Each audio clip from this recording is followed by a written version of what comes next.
स्वागत है PTC news ਵਿੱਚ ਸਾਰੇ ਦਰਸ਼ਕਾਂ ਦਾ। ਮੈਂ ਹਰਪ੍ਰੀਤ ਸਿੰਘ ਖਾਸ ਮੁਲਾਕਾਤ ਲੈ ਕੇ ਇੱਕ ਵਾਰ ਫਿਰ ਤੋਂ ਤੁਹਾਡੇ ਸਾਹਮਣੇ ਹਾਜ਼ਰ ਹਾਂ। ਅਸੀਂ ਹਰ ਵਾਰ ਕੋਸ਼ਿਸ਼ ਕਰਦੇ ਹਾਂ ਕਿ ਅਜਿਹੀਆਂ ਸ਼ਖਸੀਅਤਾਂ ਨਾਲ ਤੁਹਾਨੂੰ ਮਿਲਾਇਆ ਜਾਵੇ ਜਿਨ੍ਹਾਂ ਨੇ ਸਮਾਜ ਦੇ ਲਈ ਕੁਝ ਕੀਤਾ ਹੋਵੇ, ਸਮਾਜ ਲਈ ਪ੍ਰੇਰਨਾਦਾਇਕ ਹੋਣ ਜਾਂ ਜਿਨ੍ਹਾਂ ਦਾ ਜੀਵਨ ਇੱਕ ਸੰਘਰਸ਼ ਬਣ ਕੇ ਰਹਿ ਗਿਆ ਹੋਵੇ। ਅੱਜ ਦੀ ਜਿਹੜੀ ਸ਼ਖਸੀਅਤ ਨੇ ਸਾਡੇ ਨਾਲ कमाल की शख्सियत ने। अक्सर मैनू 15 साल हो गए इस लाइन के तमाम तरह की इंटरव्यूज़ करते होंगे हैं। बड़ी रोचक इंटरव्यूज़ भी होंगे, जिग्यासा रही है थोड़े मन के अंदर कि होर तो होर जानने की कोशिश की जाए। अज की जी शख्सियत है, यकीन मनियो थानू भी बड़ा चंगा लगेगा उन्होंने गल्लां सुन के, और थोड़ा भी एक बार तो दिल करेगा कि घरों निकलीए, गड्डी चुकीए तो पूरा मुल्क घूम लीए, क्योंकि साडे गुरु साहब बारे भी कहा जाता है, जिथे जाए बहे मेरा सतगुरु सो थान सुहावा राम राजे। जे तुसी सिख धर्म के फलसफे नूं देखो, गुरु नानक साहब नूं देखो, तो तुहानूं नज़र आएगा कि जिन्नियां भी उन्होंने फेरियां पाईयां तो तुहानूं ये समझ आ जाता कि गुरु साहब फेरी पाण लई क्यों गए। वो चाहते तो वो पंजाब तक ही फोकस रह सकते सी या एक पर्टिकुलर एरिया तक ही रह सकते सी। वो इन्नियां उदासियां पूरी दुनिया वो क्यों घूमे, तो सानूं ये समझ आता कि गुरु साहब चाहते सीगे कि सिੱਖੀ ਦਾ फलसफा, सिੱਖੀ ਦਾ बीज है जिहड़ा वो पूरी दुनिया दे विच फैले, प्रचार दे राहीं फैले। सच्चे धर्म की, सच्चे परमात्मा की, सच्चे मनुख की जिहड़ी भूमिका हैगी है वो सारी दुनिया नूं पता लग सके। इसे करके गुरु साहब दीयां जिहड़ियां उदासियां ने वो वार वार असीं याद भी करते हैं, उन्हां थावां नूं भी याद करते हैं। ਅੱਜ ਸਾਡੇ ਨਾਲ ਸ਼ਖਸੀਅਤ ਮੌਜੂਦ ਨੇ ਅਮਰਜੀਤ ਸਿੰਘ ਚਾਵਲਾ ਸਾਹਿਬ, ਜਿਨ੍ਹਾਂ ਨੂੰ ਤੁਸੀਂ ਆਮ ਤੌਰ ਤੇ ਟਰਬਨ ਟਰੈਵਲਰ ਦੇ ਨਾਮ ਦੇ ਨਾਲ ਮਸ਼ਹੂਰ ਨੇ। ਇੱਕ ਬੜੀ ਸ਼ਾਨਦਾਰ ਜੀ ਗੱਡੀ, ਸਿਗਨੇਚਰਾਂ ਨਾਲ ਭਰੀ ਹੋਈ, ਖੁੱਲਾ ਜੁੱਸਾ, ਖੁੱਲਿਆ ਦਾੜਾ ਉਹਨਾਂ ਦਾ। ਜਦੋਂ ਉਹ ਲੰਘਦੇ ਨੇ ਤਾਂ ਲੋਕ ਖੜਖੜ ਉਹਨਾਂ ਨੂੰ ਵੇਖਦੇ ਨੇ ਔਰ ਸੋਚਦੇ ਨੇ ਕਿ ਇਹ ਕਿਉਂ ਘਰੋਂ ਨਿਕਲੇ ਹੋਏ ਨੇ, ਕਿਉਂ ਪੂਰੀ ਦੁਨੀਆ ਘੁੰਮ ਰਹੇ ਨੇ। ਸਾਡੇ ਮਨ ਦੇ ਵਿੱਚ ਵੀ ਇੱਦਾਂ ਦੇ ਕਈ ਸਵਾਲ ਸੀਗੇ। ਉਹਨਾਂ ਸਾਰੇ ਸਵਾਲਾਂ ਦੇ ਅੱਜ ਜਵਾਬ ਲੈਣ ਦੀ ਚਾਵਲਾ ਸਾਹਿਬ ਤੋਂ ਕੋਸ਼ਿਸ਼ ਕਰਾਂਗੇ। ਵਾਹਿਗੁਰੂ ਜੀ ਕਾ ਖਾਲਸਾ, ਵਾਹਿਗੁਰੂ ਜੀ ਕੀ ਫਤਿਹ। ਵਾਹਿਗੁਰੂ ਜੀ ਕਾ ਖਾਲਸਾ, ਵਾਹਿਗੁਰੂ ਜੀ ਕੀ ਫਤਿਹ ਜੀ। ਚਾਵਲਾ ਸਾਹਿਬ ਬਹੁਤ ਬਹੁਤ ਸਵਾਗਤ ਹੈ। ਪਹਿਲਾਂ ਤਾਂ ਇਹ ਦੱਸੋ, ਅੱਕੇ ਥੱਕੇ ਤਾਂ ਨਹੀਂ? ਗੁਰੂ ਦੀ ਜਰਨੀ ਹੈ ਤੇ ਜੇ ਮਨ ਦਾ ਕੰਮ ਹੋਵੇ ਤਾਂ ਫਿਰ ਬੰਦਾ ਥੱਕਦਾ ਨਹੀਂ। ਨਹੀਂ, ਆਮ ਤੌਰ ਤੇ ਹੁੰਦਾ ਨਾ ਕਿ ਜਦੋਂ ਇੱਕ ਕੋਈ ਸਫ਼ਰ ਸ਼ੁਰੂ ਕਰੋ, ਇੱਕ ਲਿਮਿਟ ਆ ਜਾਂਦੀ ਹੈ ਕਿ ਜਦੋਂ ਬੰਦਾ ਕਹਿੰਦਾ ਕਿ ਯਾਰ ਬਸ ਬਹੁਤ ਹੋ ਗਿਆ ਹੁਣ ਸਫ਼ਰ, ਬੜਾ ਟਰੈਵਲ ਕਰ ਲਿਆ। ਤੁਸੀਂ ਜਿੰਨਾ ਟਰੈਵਲ ਕੀਤਾ ਮੈਨੂੰ ਲੱਗਦਾ ਕਿਸੇ ਨੇ ਕੀਤਾ ਨਹੀਂ ਹੋਣਾ। ਉਸ ਤੋਂ ਬਾਅਦ ਮਨ ਦੇ ਭਾਵ ਕੀ ਨੇ? ਪਹਿਲੀ ਗੱਲ ਤਾਂ ਦੇਖੋ ਜੀ ਸੁਖਦ ਨਾ, ਤੁਸੀਂ ਕੋਈ ਵੀ ਐਸਾ ਕੰਮ ਜਿਹੜਾ ਤੁਹਾਡਾ ਮਨ ਦਾ ਹੋਵੇ ਤੇ ਨਾਲ ਜਿਹਦੇ ਤੇ ਪਰਮਾਤਮਾ ਦਾ ਆਸ਼ੀਰਵਾਦ ਤੁਹਾਡੇ ਨਾਲ ਹੋਵੇ, ਉੱਥੇ ਸਰੀਰ ਤਾਂ ਥੱਕਦਾ ਹੈ ਲੇਕਿਨ ਜਿਹੜਾ ਹੈ ਨਾ ਤੁਹਾਡਾ ਹੌਸਲਾ ਨਹੀਂ ਥੱਕਦਾ। ਮੈਨੂੰ ਕਈ ਲੋਕ ਇਹ ਪੁੱਛਦੇ ਨੇ ਕਿ ਵੀ ਕੌਣ ਕਿਹੜੀ ਗੱਡੀ ਲੈ ਕੇ ਜਾਈਏ, ਕੌਣ ਡਰਾਈਵ ਕਰਦਾ ਹੈ, ਤੇ ਮੇਰਾ ਹਮੇਸ਼ਾ ਹੀ ਜਵਾਬ ਹੁੰਦਾ ਹੈ ਗੱਡੀ ਇਜ਼ ਨਾਟ ਇੰਪੋਰਟੈਂਟ। ਗੱਡੀ ਦੇ ਪਿੱਛੇ ਬੈਠਾ ਹੋਇਆ ਡਰਾਈਵਰ ਵੀ ਇੰਪੋਰਟੈਂਟ ਨਹੀਂ ਹੈਗਾ, ਸਭ ਤੋਂ ਜ਼ਿਆਦਾ ਇੰਪੋਰਟੈਂਟ ਹੈ ਉਸ ਗੱਡੀ ਨੂੰ ਡਰਾਈਵ ਕਰਨ ਵਾਲੇ ਦਾ ਹੌਸਲਾ। ਵਾਹ ਕੀ ਬਾਤ। ਸੋ ਉਹ ਬੜਾ ਇੰਪੋਰਟੈਂਟ ਹੈ ਤੇ ਜਿਸ ਵਕਤ ਇਸ ਤਰ੍ਹਾਂ ਦੀ ਤੁਹਾਡੀ ਜ਼ੀਲ ਤੁਹਾਡੇ ਅੰਦਰ ਹੋਵੇ ਤਾਂ ਫਿਰ ਬੰਦਾ ਨਹੀਂ ਥੱਕਦਾ। ਦਰਸ਼ਕਾਂ ਨੂੰ ਯਾਦ ਕਰਾ ਦਈਏ ਕਿ ਚਾਵਲਾ ਸਾਹਿਬ ਨੇ ਇੱਕ ਜਰਨੀ ਸ਼ੁਰੂ ਕੀਤੀ ਸੀ ਗੁਰੂ ਨਾਨਕ ਦੇਵ ਜੀ ਨੂੰ ਸਮਰਪਿਤ। ਜਦੋਂ ਗੁਰੂ ਨਾਨਕ ਸਾਹਿਬ ਜੀ ਦਾ ਸੀ ਪ੍ਰਕਾਸ਼ ਦਿਹਾੜਾ ਮਨਾ ਰਹੇ ਸੀਗੇ, ਉਦੋਂ ਇਹਨਾਂ ਨੇ ਇੱਕ ਲੰਬੀ ਜਰਨੀ ਕੀਤੀ। ਗੁਰੂ ਸਾਹਿਬ ਦੀ ਜਿੰਨੀਆਂ ਪਾਵਨ ਛੋਹ ਪ੍ਰਾਪਤ ਧਰਤੀਆਂ ਨੇ, ਉਹਨਾਂ ਧਰਤੀਆਂ ਦਾ ਇਤਿਹਾਸ ਜਾਣਨ ਦੀ ਕੋਸ਼ਿਸ਼ ਕੀਤੀ, ਉਹਨਾਂ ਦੇ ਕੀ ਹਾਲਾਤ ਨੇ ਉਹ ਵੀ ਸਾਰੀ ਦੁਨੀਆ ਦੇ ਸਾਹਮਣੇ ਰੱਖੇ। ਔਰ ਯਕੀਨ ਮੰਨਿਓ ਬੜੀਆਂ ਸਾਰੀਆਂ ਥਾਵਾਂ ਐਸੀਆਂ ਸੀਗੀਆਂ ਜਿਨ੍ਹਾਂ ਬਾਰੇ ਕਿਸੇ ਨੂੰ ਪਤਾ ਹੀ ਨਹੀਂ ਸੀਗਾ, ਉਹ ਥਾਵਾਂ ਵੀ ਇਹਨਾਂ ਨੇ ਉਜਾਗਰ ਕੀਤੀਆਂ। ਦੋ ਤਰ੍ਹਾਂ ਦੀਆਂ ਚੀਜ਼ਾਂ ਹੁੰਦੀਆਂ ਨੇ ਕਿ ਇੱਕ ਤਾਂ ਪ੍ਰਮਾਣ ਹੁੰਦਾ ਕਿ ਇੱਥੇ ਗੁਰੂ ਸਾਹਿਬ ਆਏ ਸੀਗੇ, ਉਹਦਾ ਕੋਈ ਪ੍ਰਮਾਣ ਹੁੰਦਾ। ਇੱਕ ਇਹ ਹੁੰਦਾ ਕਿ ਮਿਥਿਹਾਸਕ ਜਿਹਨੂੰ ਗੱਲਾਂ ਵੀ ਕਿਹਾ ਜਾਂਦਾ ਕਿ ਗੱਲਾਂ ਜਿਹੜੀਆਂ ਅੱਗੇ ਤੋਂ ਅੱਗੇ ਤੁਰਦੀਆਂ ਰਹਿੰਦੀਆਂ ਨੇ ਕਿ ਫਲਾਣੀ ਜਗ੍ਹਾ ਤੇ ਗੁਰੂ ਸਾਹਿਬ ਆਏ ਸੀਗੇ। ਇਹਨਾਂ ਨੇ ਉਹ ਥਾਵਾਂ ਵੀ ਕਵਰ ਕੀਤੀਆਂ ਕਿ ਕੋਈ ਵੀ ਅਜਿਹੀ ਥਾਂ ਰਹਿ ਨਾ ਜਾਵੇ ਜਿਸ ਤੇ ਮੈਨੂੰ ਇਹ ਅਫਸੋਸ ਹੋਵੇ ਕਿ ਮੈਂ ਉਹ ਥਾਂ ਨਹੀਂ ਜਾ ਪਾਇਆ ਜਿੱਥੇ ਗੁਰੂ ਸਾਹਿਬ ਦੀ ਚਰਨ ਛੋਹ ਪ੍ਰਾਪਤ ਹੈ। ਹੁਣ ਦੁਬਾਰਾ ਸਿਲਸਿਲਾ ਇਹਨਾਂ ਨੇ ਸ਼ੁਰੂ ਕੀਤਾ ਗੁਰੂ ਤੇਗ ਬਹਾਦਰ ਸਾਹਿਬ ਜੀ ਨੂੰ ਸਮਰਪਿਤ। ਬੜੇ ਸਥਾਨ ਗੁਰੂ ਤੇਗ ਬਹਾਦਰ ਸਾਹਿਬ ਜੀ ਨਾਲ ਸਮਰਪਿਤ ਨੇ, ਉਹਨਾਂ ਸਥਾਨਾਂ ਤੇ ਵੀ ਇਹ ਜਾ ਰਹੇ ਨੇ, ਚਰਨ ਛੋਹ ਪ੍ਰਾਪਤ ਧਰਤੀਆਂ ਕਵਰ ਕਰ ਰਹੇ ਨੇ ਔਰ ਸਾਡੇ ਤੱਕ ਪਹੁੰਚਾ ਰਹੇ ਨੇ। ਅਸੀਂ ਇਹਨਾਂ ਦਾ ਧੰਨਵਾਦ ਵੀ ਕਰਦੇ ਹਾਂ ਕਿਉਂਕਿ ਬੜੀਆਂ ਥਾਵਾਂ ਐਸੀਆਂ ਨੇ ਜਿਹੜੀਆਂ ਚਾਹ ਕੇ ਵੀ ਅਸੀਂ ਨਹੀਂ ਜਾ ਪਾਉਂਦੇ। ਗੁਰੂ ਸਾਹਿਬ ਦੀਆਂ ਜਿਹੜੀਆਂ ਛੋਹ ਪ੍ਰਾਪਤ ਧਰਤੀਆਂ ਨੇ ਦੂਰ ਦਰਾਡੇ ਤੱਕ ਨੇ, ਨਾ ਸਿਰਫ ਇਸ ਮੁਲਕ ਦੇ ਵਿੱਚ, ਮੁਲਕ ਤੋਂ ਬਾਹਰ ਵੀ ਕਈ ਕਾਰਨ ਅਜਿਹੇ ਬਣ ਜਾਂਦੇ ਨੇ ਕਿ ਅਸੀਂ ਨਹੀਂ ਜਾ ਪਾਉਂਦੇ, ਪਰ ਇਹਨਾਂ ਦੇ ਜ਼ਰੀਏ ਉਹਨਾਂ ਸਾਰੇ ਸਥਾਨਾਂ ਦੇ ਘਰ ਬੈਠੇ ਅਸੀਂ ਦਰਸ਼ਨ ਕਰ ਪਾਉਂਦੇ ਹਾਂ। ਚਾਵਲਾ ਸਾਹਿਬ, ਮੈਂ ਸ਼ੁਰੂਆਤ ਤੋਂ ਆਉਣਾ, ਪਹਿਲਾਂ ਗੁਰੂ ਨਾਨਕ ਦੇਵ ਜੀ ਦੇ ਬਾਰੇ ਆਪਾਂ ਗੱਲ ਕਰਦੇ ਹਾਂ। ਤੁਸੀਂ ਉਸ ਯਾਤਰਾ ਬਾਰੇ ਦੱਸੋ, ਉਸ ਯਾਤਰਾ ਦਾ ਫੁਰਨਾ ਕਿਵੇਂ ਮਨ ਦੇ ਵਿੱਚ ਆਇਆ? ਔਰ ਇੰਨੀ ਵੱਡੀ ਯਾਤਰਾ ਮਨ ਦੇ ਵਿੱਚ ਸੀਗਾ ਕਿ ਮੈਂ ਇੱਕ ਯਾਤਰਾ ਸ਼ੁਰੂ ਕਰਨ ਚੱਲਿਆ ਤਾਂ ਇੰਨਾ ਲੰਬਾ ਸਫ਼ਰ, ਇੰਨਾ ਲੰਬਾ ਕਾਫਲਾ ਬਣ ਜਾਏਗਾ? ਕਈ ਚੀਜ਼ਾਂ ਐਸੀਆਂ ਹੁੰਦੀਆਂ ਨੇ ਤੁਹਾਡੀ ਡੈਸਟੀਨੀ 'ਚ ਲਿਖੀਆਂ ਹੁੰਦੀਆਂ ਨੇ ਤੇ ਜਿਨ੍ਹਾਂ ਦਾ ਤੁਹਾਨੂੰ ਪਤਾ ਨਹੀਂ ਹੁੰਦਾ। ਤੇ ਮੈਂ ਜਿਸ ਕੋ ਦਿੱਲੀ ਤੋਂ ਲੰਡਨ ਗਿਆ ਸੀਗਾ ਤਦ ਤੱਕ ਮੈਨੂੰ ਇਹ ਨਹੀਂ ਪਤਾ ਸੀਗਾ ਕਿ ਮੈਂ ਇੱਕ ਦਿਨ ਗੁਰੂ ਨਾਨਕ ਦੇਵ ਜੀ ਦੀ ਯਾਤਰਾ ਵੀ ਕਰਾਂਗਾ। ਵਾਹ। ਤੇ ਉੱਥੇ ਮੈਨੂੰ ਪ੍ਰੈਸ ਰਿਪੋਰਟਰ ਮਿਲਿਆ ਜਿਹਨੇ ਇੱਕ ਸਵਾਲ ਪੁੱਛਿਆ ਮੇਰੇ ਕੋਲੋਂ ਕਿ ਬਈ ਤੁਸੀਂ ਘੁੰਮਦੇ ਪਏ ਹੋ ਸਾਰੀ ਦੁਨੀਆ, ਆਪਣਾ ਮੁਲਕ ਵੇਖਿਆ ਜੇ? ਮੈਂ ਕਿਹਾ ਹਾਂਜੀ ਵੇਖਿਆ। ਉਹ ਕਹਿੰਦੇ ਹੋਰ ਗੂਗਲ ਹੀ ਸੁੱਟੀ ਮੇਰੇ ਤੇ, ਕਹਿੰਦਾ ਜੀ ਕਿੰਨੇ ਸਟੇਟਸ ਨੇ ਤੁਹਾਡੇ ਕੰਟਰੀ ਦੇ ਅੰਦਰ, ਤੇ ਓਨੈਸਟਲੀ ਸਪੀਕਿੰਗ ਮੈਨੂੰ ਨਹੀਂ ਪਤਾ ਸੀਗਾ। ਮੈਂ ਗੂਗਲ ਕੀਤਾ ਤੇ ਪਤਾ ਲੱਗਿਆ 29 ਸਟੇਟ ਨੇ।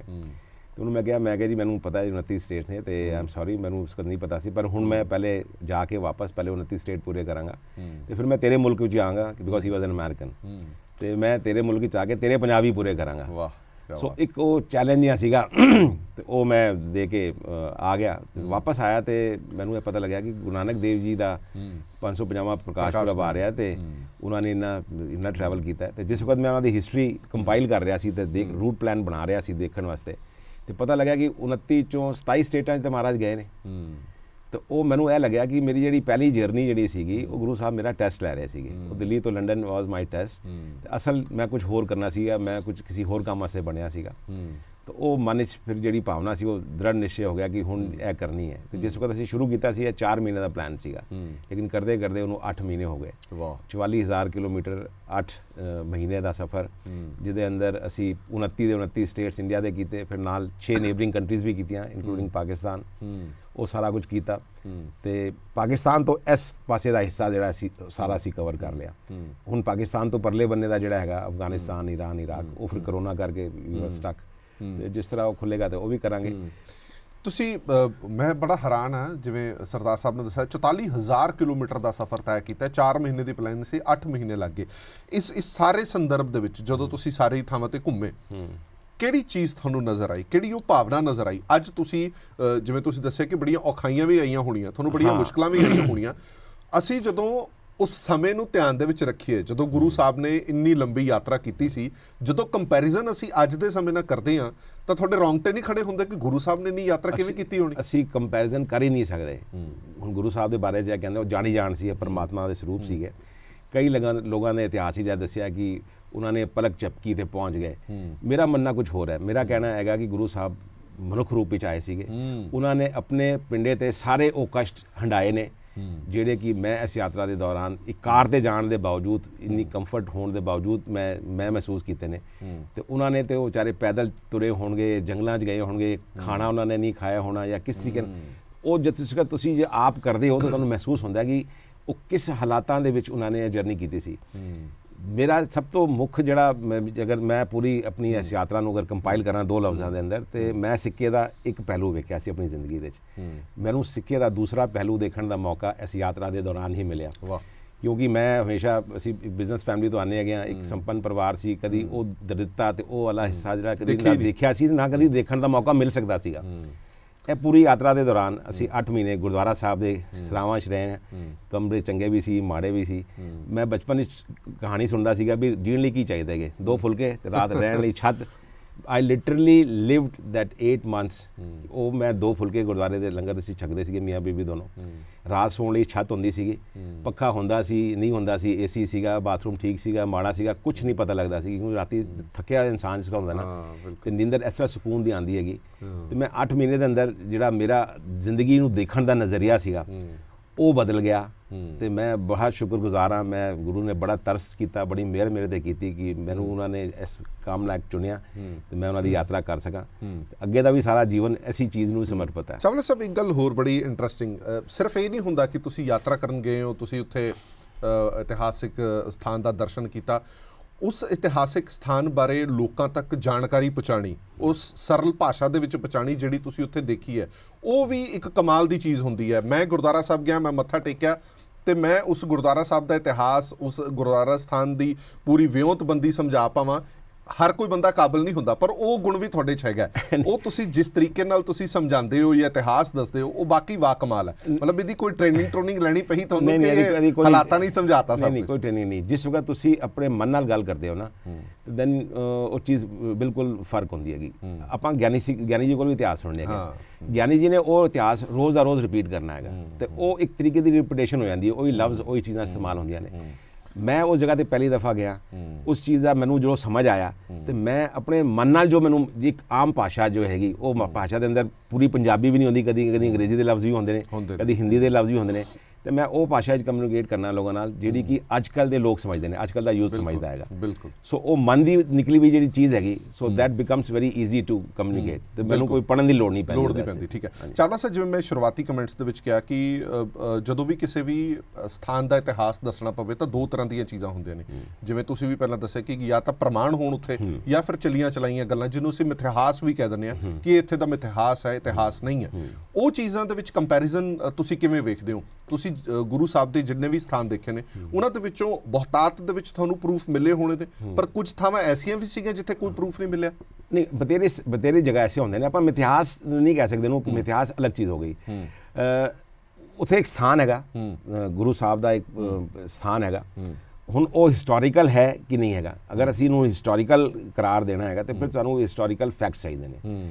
ਪਰ ਕਈ ਸਾਰੀ ਚੀਜ਼ਾਂ ਇਸ ਤਰ੍ਹਾਂ ਹੁੰਦੀਆਂ ਨੇ ਕਿ ਉਹਨਾਂ ਦੇ ਮੇਰੇ ਪਰਦਾਦੇ ਨੇ ਮੈਨੂੰ ਕੁਝ ਦੱਸਿਆ ਕਿ ਬਈ ਇਸ ਸਥਾਨ ਤੇ ਗੁਰੂ ਸਾਹਿਬ ਆਏ ਸੀ, ਐਸੇ ਇੱਕ ਐਨੀ ਬਥੇਰੇ ਸਥਾਨ ਨੇ, ਤੇ ਉਹਨਾਂ ਮੇਰੇ ਪਰਦਾਦੇ ਨੂੰ ਜੇ ਪਤਾ ਹੈਗਾ ਤੇ ਉਹਨਾਂ ਨੂੰ ਉਹਨਾਂ ਦੇ ਫਾਦਰ ਸੀ, ਉਹਨਾਂ ਦੇ ਦਾਦਾ ਨੇ ਦੱਸਿਆ ਹੋਗਾ।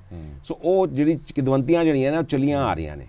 ਤੇ ਤੁਸੀਂ ਉਹਨਾਂ ਸਥਾਨਾਂ ਤੇ ਵੀ ਗਏ? ਅਸੀਂ ਮੈਂ ਕੋਈ ਵੀ ਐਸਾ ਸਥਾਨ ਨਹੀਂ ਛੱਡਿਆ, ਕਿਉਂਕਿ ਇਤਿਹਾਸ ਦੇ ਅੰਦਰ ਪੂਰਾ ਇੱਕ ਰੂਟ ਮੈਪ ਦਿੱਤਾ ਹੋਇਆ ਕਿ ਗੁਰੂ ਸਾਹਿਬ ਕਿਹੜੇ ਸਥਾਨਾਂ ਤੇ ਹੋ ਕੇ ਗਏ। ਤੇ ਮੇਰੇ ਲਈ ਤੇ ਹਰ ਉਹ ਗਲੀ ਕੂਚਾ ਸਥਾਨ, ਉਹ ਹਰ ਉਹ ਸ਼ਹਿਰ ਪਵਿੱਤਰ ਹੈਗਾ ਜਿੱਥੇ ਮੇਰੇ ਗੁਰੂ ਦੇ ਚਰਨ ਪਏ ਨੇ, ਭਾਵੇਂ ਉੱਥੇ ਗੁਰਦੁਆਰਾ ਸਾਹਿਬ ਹੈ ਜਾਂ ਨਹੀਂ ਹੈਗਾ। ਇਹ ਤੇ ਹਿਸਟੋਰੀਕਲ ਫੈਕਟ, ਇਹ ਤੇ ਇਤਿਹਾਸ ਹੈਗਾ ਕਿ ਗੁਰੂ ਸਾਹਿਬ ਉਹਨਾਂ ਸਥਾਨਾਂ ਤੇ ਗਏ ਨੇ, ਤੇ ਕਈ ਜਗ੍ਹਾ ਤੇ ਉਹਨਾਂ ਦੇ ਇਤਿਹਾਸਿਕ ਗੁਰਦੁਆਰਾ ਨੇ ਤੇ ਕਈ ਜਗ੍ਹਾ ਤੇ ਉਹਨਾਂ ਦੀ ਯਾਦ ਵਿੱਚ ਗੁਰਦੁਆਰੇ ਬਣੇ ਨੇ। ਅੱਛਾ, ਕਈ ਵਾਰੀ ਇਹ ਅਜਿਹਾ ਵੀ ਹੋਇਆ ਕਿ ਜਿਵੇਂ ਤੁਸੀਂ ਇੱਕ ਗੁਰਦੁਆਰਾ ਸਾਹਿਬ ਗਏ ਜਿਹੜਾ ਜਿੱਥੇ ਇਤਿਹਾਸ ਸੀਗਾ ਜਿਹਦਾ, ਪਰ ਉੱਥੇ ਜਾ ਕੇ ਤੁਹਾਨੂੰ ਲੋਕਾਂ ਨਾਲ ਗੱਲਾਂ ਕਰਨ ਤੇ ਪਤਾ ਲੱਗਿਆ ਕਿ ਫਲਾਣੀ ਜਗ੍ਹਾ ਤੇ ਵੀ ਇੱਕ ਗੁਰਦੁਆਰਾ ਹੈਗਾ, ਤੁਹਾਡਾ ਰੂਟ ਤਾਂ ਕੁਝ ਹੋਰ ਸੀਗਾ, ਪਰ ਕਈ ਵਾਰ ਤੁਹਾਨੂੰ ਰੂਟ ਚੇਂਜ ਵੀ ਕਰਨਾ ਪਿਆ। ਐਸਾ ਬਹੁਤਾ ਤਾਂ ਨਹੀਂ ਹੋਇਆ, ਪਰ ਹਾਂ ਇੱਕ ਅੱਧ ਜਗ੍ਹਾ ਤੇ ਐਸਾ ਹੋਇਆ ਹੈਗਾ, ਪਰ ਬਹੁਤ ਨਹੀਂ, ਕਿਉਂਕਿ ਜਿਹੜਾ ਵੀ ਅਸੀਂ ਪਲਾਨ ਕਰਕੇ ਗਏ ਸੀਗੇ 99.9% ਜਿਹੜੇ ਜਗ੍ਹਾ ਸੀਗੀਆਂ ਉਹ ਸਾਰੀਆਂ ਉਹੀ ਸੀਗੀਆਂ ਜਿਹੜੀਆਂ ਕਿ ਅਸੀਂ ਪਹਿਲੇ ਪਲਾਨ ਸੀਗੀਆਂ। ਇਹ ਪਲਾਨ ਤੁਸੀਂ ਕਿਵੇਂ ਕਰਦੇ ਹੋ? ਰਿਸਰਚ ਹੁੰਦੀ ਹੈ ਇਹਦੀ ਵੀ ਆਹ ਫਲਾਣੀ ਜਗ੍ਹਾ ਤੇ, ਜਿਵੇਂ ਤੁਸੀਂ ਰੂਟ ਮੈਪ ਦੱਸਿਆ ਵੀ ਆਹ ਰੂਟ ਮੈਪ ਹੈ, ਇਹਦੇ ਵਿੱਚ ਆਹ ਗੁਰਦੁਆਰਾ ਸਾਹਿਬ ਆਨੰਦ ਨੇ, ਇਹਦੀ ਪਹਿਲਾਂ ਰਿਸਰਚ ਕਰਦੇ ਹੋ? ਹਾਂਜੀ, ਇਹਦੀ ਪੂਰਾ ਰਿਸਰਚ ਵਰਕ ਹੁੰਦਾ ਹੈਗਾ। ਇਹਦੇ ਨਾਲ ਇਤਿਹਾਸਕਾਰ ਨੇ ਸਾਨੂੰ, ਜਿਹੜੇ ਸਾਡੇ ਮੈਂਟਰ ਸੀਗੇ ਡਾਕਟਰ ਕਰਨਲ ਦਲਵਿੰਦਰ ਸਿੰਘ ਗਰੇਵਾਲ ਜੀ, ਉਹਨਾਂ ਨੇ ਇਤਿਹਾਸ ਲਿਖਿਆ ਪੂਰਾ, ਗੁਰੂ ਨਾਨਕ ਦੇਵ ਜੀ ਦੀ ਉਹਨਾਂ ਦੀ ਕਾਫੀ ਸਾਰੀ ਬੁੱਕਸ ਉਹਨਾਂ ਦੀ ਪ੍ਰਿੰਟ ਕੀਤਾ, ਤੇ ਉਹਨਾਂ ਕੋਲ ਅਸੀਂ ਇਤਿਹਾਸ ਪਤਾ ਕੀਤਾ। ਫਿਰ ਦੂਜੇ ਜਿਹੜੇ ਹਿਸਟੋਰੀਅਨਸ ਨੇ ਜਿਨ੍ਹਾਂ ਨੇ ਕਿਤਾਬਾਂ ਲਿਖੀਆਂ ਨੇ, ਫਿਰ ਉਹਨਾਂ ਨੂੰ ਅਸੀਂ ਰੈਫਰ ਕੀਤਾ, ਫਿਰ ਉਹਨਾਂ ਦੋਨਾਂ ਨੂੰ ਕੰਬਾਈਨ ਕੀਤਾ ਤੇ ਕਿਹੜੀ ਚੀਜ਼ ਮੈਚ ਹੁੰਦੀ, ਕਿਹੜੀ ਚੀਜ਼ ਮੈਚ ਨਹੀਂ ਹੁੰਦੀ। ਫਿਰ ਸਾਡੀ ਜਿਹੜੀ ਬੈਕ ਐਂਡ ਟੀਮ ਨੇ ਪੂਰਾ ਇੱਕ ਰੂਟ ਮੈਪ ਬਣਾਇਆ, ਫਿਰ ਉਹਦਾ ਹਿਸਟਰੀ ਅਸੀਂ ਕੰਪਾਈਲ ਕੀਤੀ। ਸੋ 3-4 ਮਹੀਨੇ ਦਾ ਪ੍ਰੋਸੈਸ ਸੀਗਾ ਯਾਤਰਾ ਸ਼ੁਰੂ ਕਰਨ ਤੋਂ ਪਹਿਲੇ ਵੀ। So it takes lot of efforts and time, but ਫਿਰ ਹੁੰਦਾ ਕਿ ਜਿਸ ਕੋ ਤੁਸੀਂ ਯਾਤਰਾ ਸ਼ੁਰੂ ਕਰਦੇ ਹੋ ਤੇ ਫਿਰ ਤੁਹਾਨੂੰ ਨਾਲ ਦੇ ਨਾਲ ਹੋਰ ਬਥੇਰੀਆਂ ਚੀਜ਼ਾਂ ਇਤਿਹਾਸ ਦੀਆਂ ਪਤਾ ਲੱਗਦੀਆਂ ਰਹਿੰਦੀਆਂ।